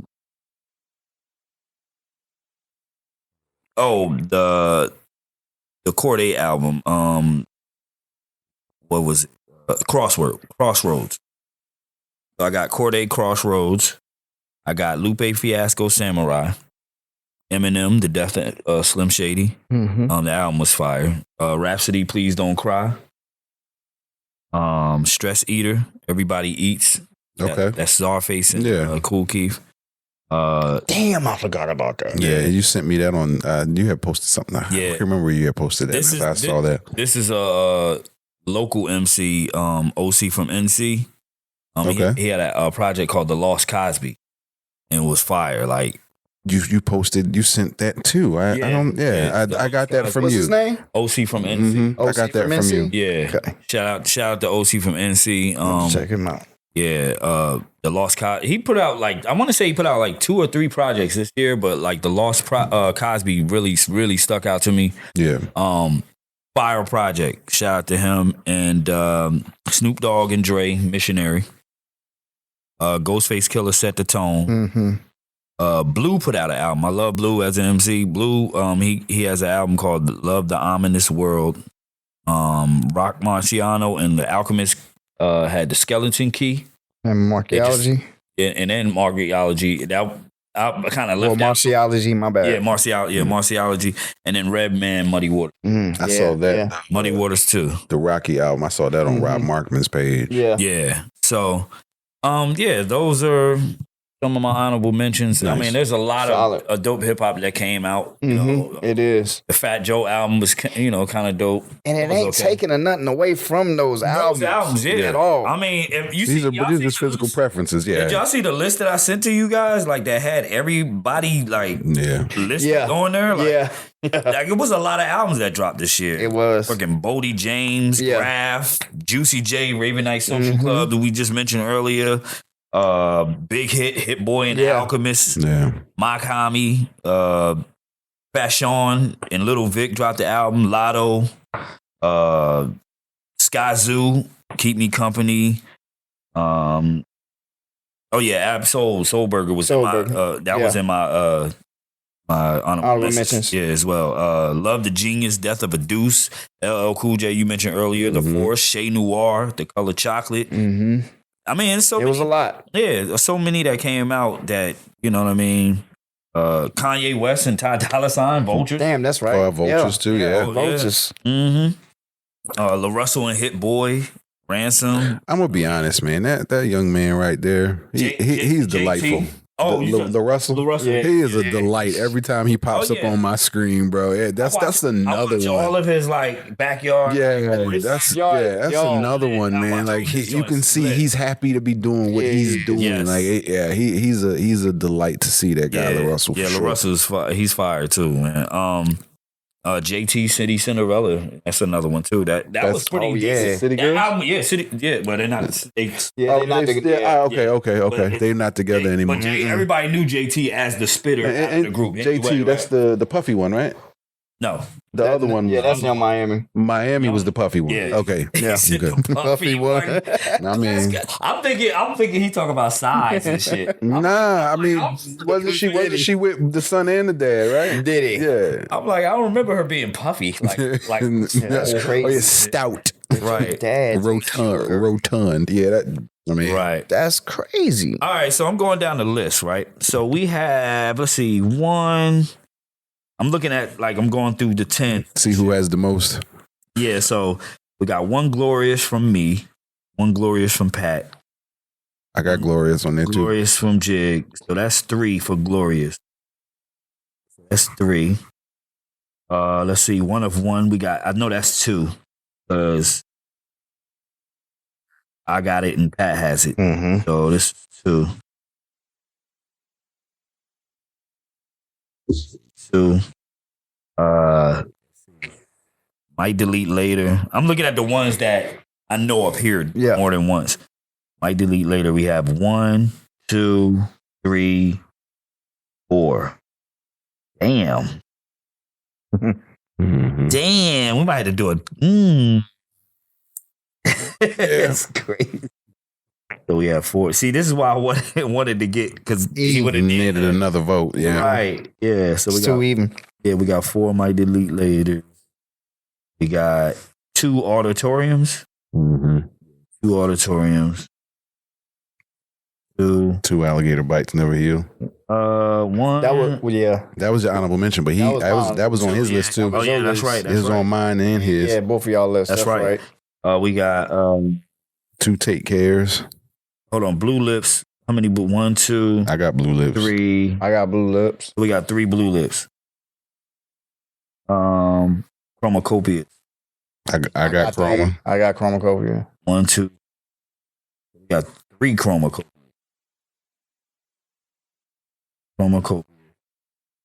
GNX, we got 4 GNXs. Yeah. Trying to see else. How many Glorillas? Glorious is 3. Yeah. Let me see. Take Care. We got 2 Take Cares. Yeah, I got BX the plug. He was my number 10. 2 Take Cares. Trying to see if I'm missing anything. So I said Blue Lips, right? I did. Okay, so I think we can narrow it down. So we got 4 GNXs and 4 Might Delete Laters. So they tied for the top spot. Yeah. So interesting. How are we gonna determine which one is 1 and which one is 2? I guess general consensus. I mean, being that most of our GNXs were, you got 3 number 1s compared to Terry's number 2 and his number 2. And Might Delete Later was my 3. Right. GNX is my 1. That's so GNX that puts it. That gives the GNX more points anyway because it's number 1 on each list. Exactly. My Might Delete Later was 4. Right. That pushes it down. It's 3 for me. So I put that 2. 100% GNX made 1. Might Delete Later makes 2. Yeah, Might Delete Later, and then we got 1, 2, 3 number 3s. We got Chromacopia, Blue Lips, and Glorious. So now I have to go on who had what on the list. Glorious was lowest on everyone's list. Yeah, Glorious was lowest on everyone's list. So she's 8 on mine, 10 on yours, and 10 on yours. So yeah. All right, so Blue Lips is 6 for me. Blue Lips is 6 for me, and Blue Lips is 5 for me. 5. All right, where is Alligator Bites? Well, no. Where is no. How many I said? 3? Oh, 3. Chromacopia. Where's Chromacopia? Chroma's 2 for me. 2 for me. 2 for me. So Chromacopia is there. It is. It's Chroma, Blue Lips, then Glorious. Yeah, Blue Lips. Yep. There it is. Blue Lips. Glorious. So there you have it. There's the top 5. So there you have it. Minus E, because E probably would have set us. Yeah, that would have changed everything with that change in vote. But yeah, so our hip hop marvels top 5 hip hop album of 2024 are at number 5, Glorious. At number 4, Glorious. At number 5, Glorious by Glorilla. At number 4, Blue Lips by Schoolboy Q. At number 3, Chromacopia by Tyler the Creator. At number 2, Might Delete Later by J. Cole. And at the very first spot, number 1, got GMX. All I ever wanted was a black granddaddy. GNX by Kendrick Lamar. You know what I'm saying? So, yeah, man. It's not enough. Man, this episode, we don't have any Nexus events. Yeah. We'll start with those top of the year. Come back in 2025. I do have Did You Know? Rick always sends me, he always sent me like Did You Knows to my, to my phone. And I have a few of them. So like I said before, we're going to keep on with that segment. That's the name of it, forever and ever. Yeah, Rick's Did You Know, no matter who's giving it. Yep. Yeah, Rick's Did You Know. That's his segment of the pod. Let me pull up one random one. Let's see. I'm trying to find the one I was telling you earlier. I want to say I said it before, but the self-destruction one, I thought so too, but still. Yeah, but I'm gonna do it again. Did I do this one before? It says, did you know BIG stands for business instead of games? And that his first rap name was MC Quest? No, I never heard that. I would have remembered us busting that one. It stands for what? Business instead of games. Notorious business instead of games. Yeah. Bruh, no, nah. See what I mean? Do you see what I mean when you talk about Rick's Did You Know? You wouldn't even think to, like, I'm sure. How does he know that? Big's been around for a long time. How is that not common knowledge? Like, you know what I'm saying? real. That's crazy work right there. Business instead of games. And his name was MC Quest. Yeah, here's another Biggie one for you. Biggie also attended school with not just Jay-Z and Busta Rhymes, but with Jizza, Special Ed, and Chip Fu from the Foo Snickens, nigga. Damn. That high school was pumping out major rhymes. Who was their music teacher? Because damn, that high school. I know that class was lit. The ciphers at lunch. That lunch, them lunch tables were they should be in the Smithsonian, those lunch tables in that high school for sure, man. That's crazy work. Oh, man. And he was to appear in Copland featuring Robert De Niro and Sylvester Stallone. Wow. So, yeah. Interesting. Some Biggie ones. That's crazy. Baby. Yeah, so, man. Rest in peace, Rick. We love you. We miss you. Yeah, rest in peace. We appreciate everything you contributed to all of this, all of the knowledge that you sent, the hundreds of posts and different things that you sent me on Instagram. I won't delete them. I'll continue to sort through them. I appreciate you and everything you've done. Indeed, man. We're going to keep the legacy alive. And, you know, with Hip Hop Marvels, we definitely going to, you know, keep your legacy alive going forward. Right on. You're always was a big part. It's there from the start and everything. So it's only right.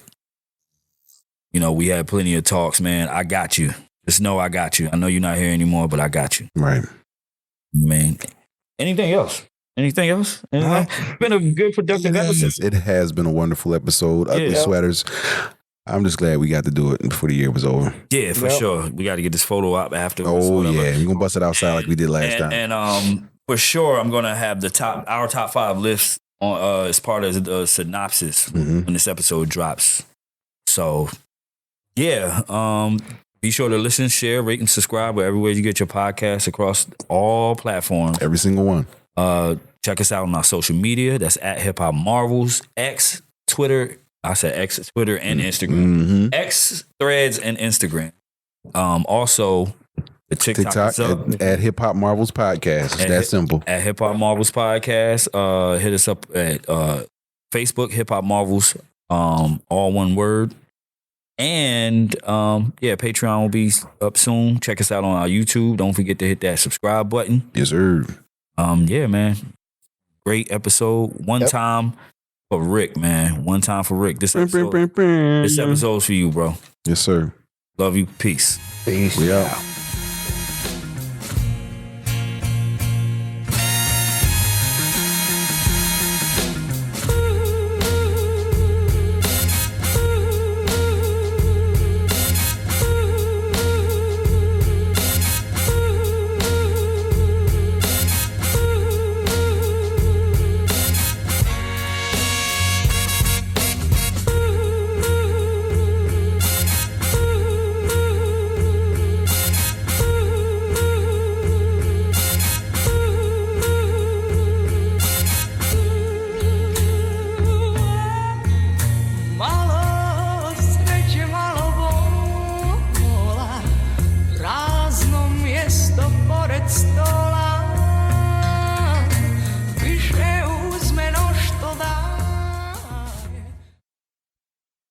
Young Wizzy, you a genius, partner. We got it locked from your block to the comic shop.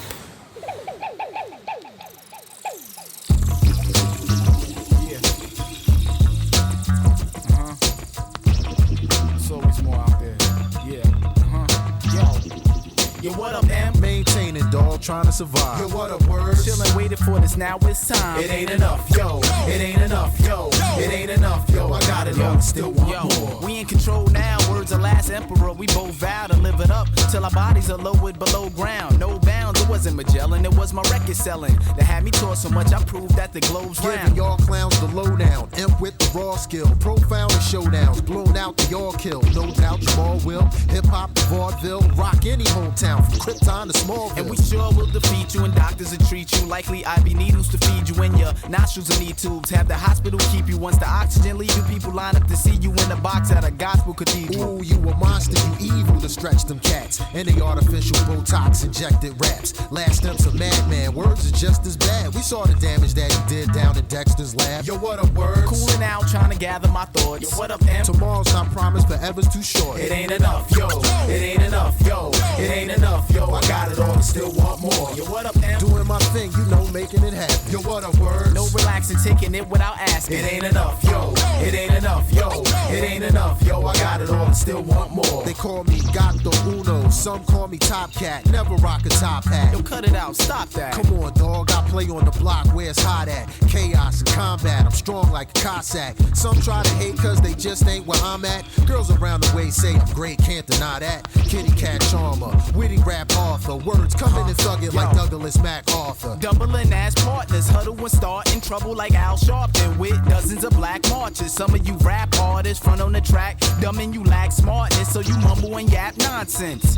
Y'all ain't serious enough. Don't compare if it isn't a skill, merely isn't luck. For you to hear this, it's a must. Appear where you didn't touch various areas and trucks, like your stereos and stuff. Yo, what up, M? I'm trying to get it and collect what's due. Yo, what up, words? True, I'm trying to split it with my crew. It ain't enough, yo. It ain't enough, yo. It ain't enough, yo. I got it all and still want more. Yo, what up, words? Hanging with my people east to west. Yo, what up, M? North and south where the streets connect. It ain't enough, yo. It ain't enough, yo. It ain't enough, yo. I got it all and still want more. And we not satisfied yet. Rip the track. Then I'm next. Write rhymes for you. COD. Cash. A buy check. Till the day that I pass. Then I rest. They gon' feel us. Who's the illest? Me and you. Yeah, the last that I checked. My physique is attacked from my sneaks to my hat. You sure it ain't no more to it? Ain't no deeper than that. Yo, in Detroit you cold. In New York you hot. Whether we here or there, the seasons of death. Let's just leave it at that. We get the people to clap. And we hit them with rough lyrics. The rap running back. Yo, who ready to run with us? We attack the track. Soon as the drum hit it. Anybody think they can take us, they come get us. Infinite. Too serious. True lyricists. Mysterious. Curious. Preparing this. Scared of us. Top flight. Superior. Spotlight. We're sharing it. Blast them. Words. Hot right. Period. What up, words? Catching attention from popular girls. Yo, what up, M? And now we bent on trying to conquer the world. It ain't enough, yo. It ain't enough, yo. It ain't enough, yo. I got it all and still want more. Yo, what up, M? Yo, what up, words? It ain't enough, yo. It ain't enough, yo. It ain't enough, yo. I got it all and still want more.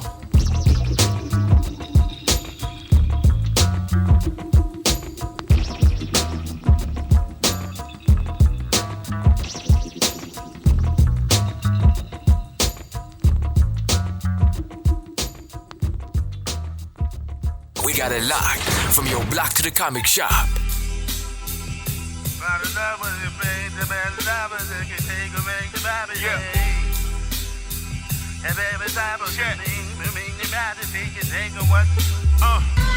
This time I bought the heat and left the filters out. I learned in business that it's best to keep your feelings out. Some crap won't make it out the bucket and they love it. Did it on a minor budget, still thankful to pack this luggage. Painfully lacking coverage on them hot buttons. Dip off in the cut, you see them cops coming. Maybe it's your ops, they going op hunting. Back is feeling tighter these days. I gotta stretch more, I'm much less of a writer these days. I might invest more, but budget and time is my biggest crime. You welcome to take whatever, don't miss if you come for mine. Vivid as helps to skelter, but a new wave. The world is getting small, I need a new stage. Won't stop until my crew fade. Been off for 22 days, and all it takes is one. I stay surrounded by some legends. If you starve, there's more to come. I told her if you starve, there's more to come. No, I ain't never been the one to run from nothing till it's done.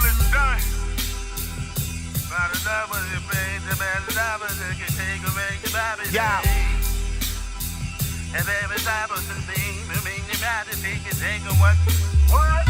It's insane how they trying to drain all my adrenaline, and how they overlook the rain for all these years we've been killing them. We those shares of the middlemen that connect to that paper check.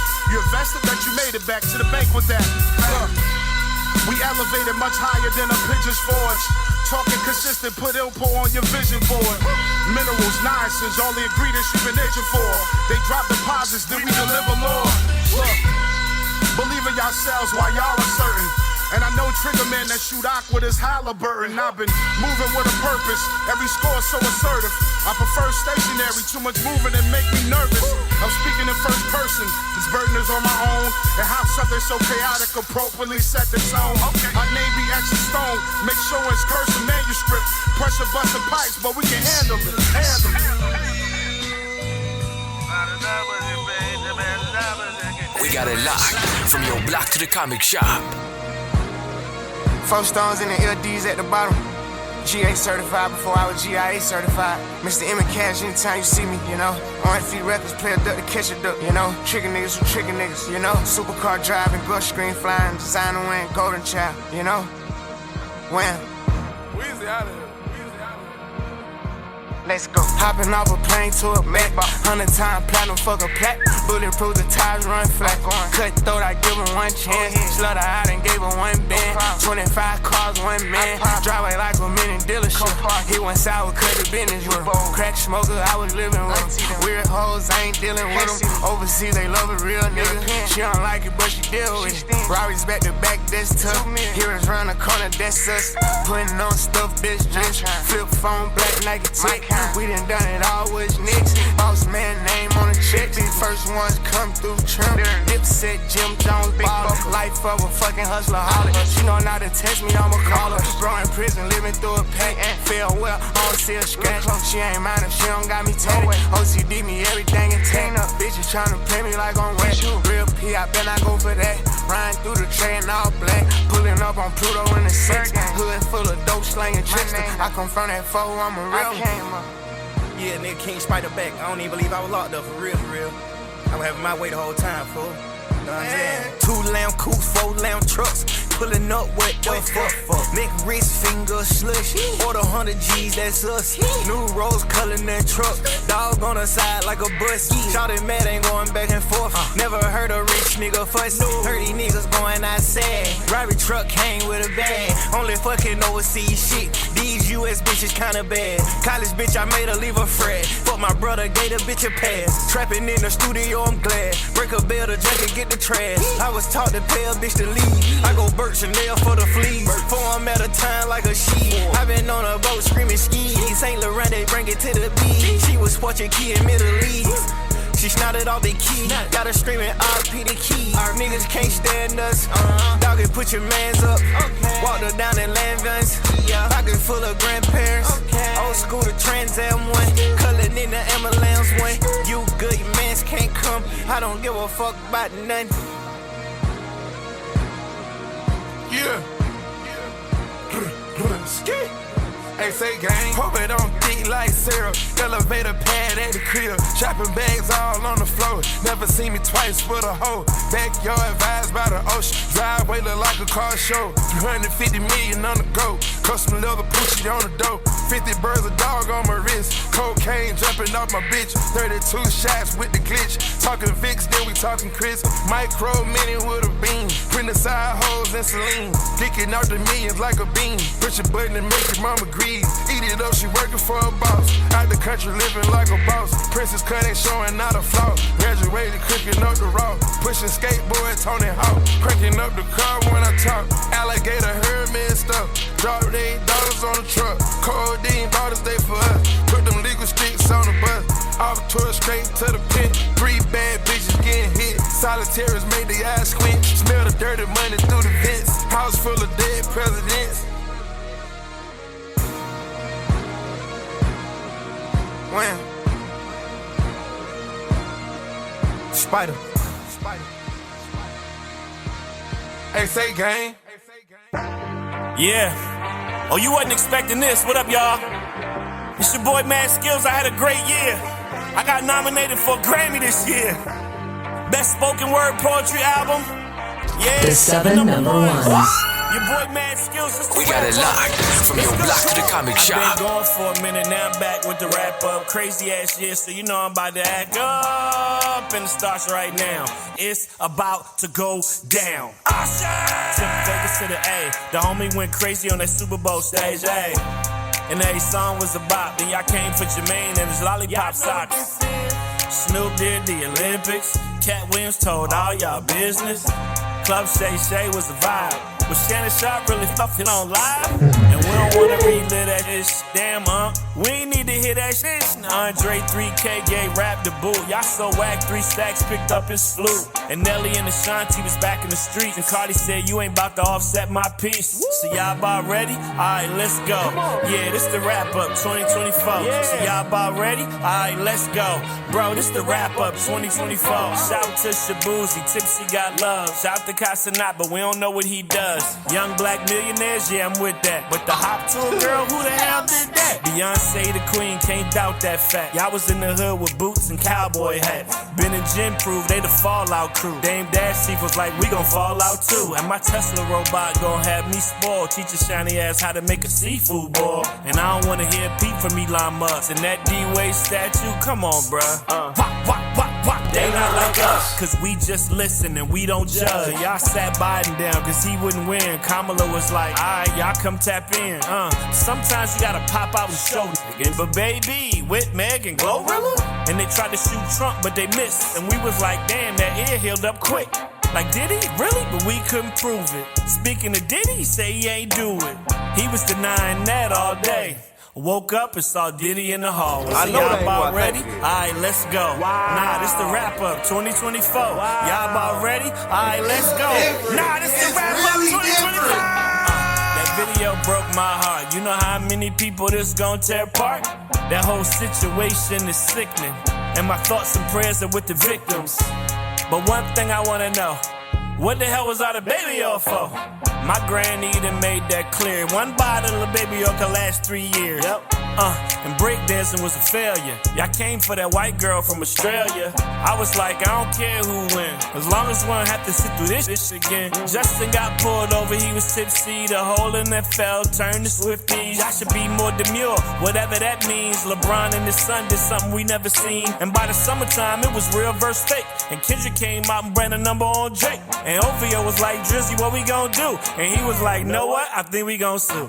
Trump beat Kamala, that was up next. Clearly, this country got a thing for sex. That's where we at, crashed out, I guess. President thinks that we out here eating pets. So what does it all mean? It means they still using that scheme that they call the American dream. And my people been here from the start.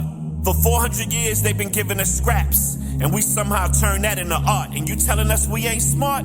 See, the thing is, it's not even cool until we do it. And when they do what they not supposed to do, we just supposed to be cool and push through it. So shout to Kamala, cause she tried. And I tip my hat to all of those women who didn't get that position, even though they were overqualified. And every day we get more mortified. These are facts. We probably about to see a lot more killing and a lot more villains, cause our country applauds that. So if you crash out, just don't crash here, cause it's about to be good versus evil. And we lost a lot of good people this past year. So take care of yourselves and each other. It's about to be a wild ride. Y'all put your seatbelts on. Welcome to 2025.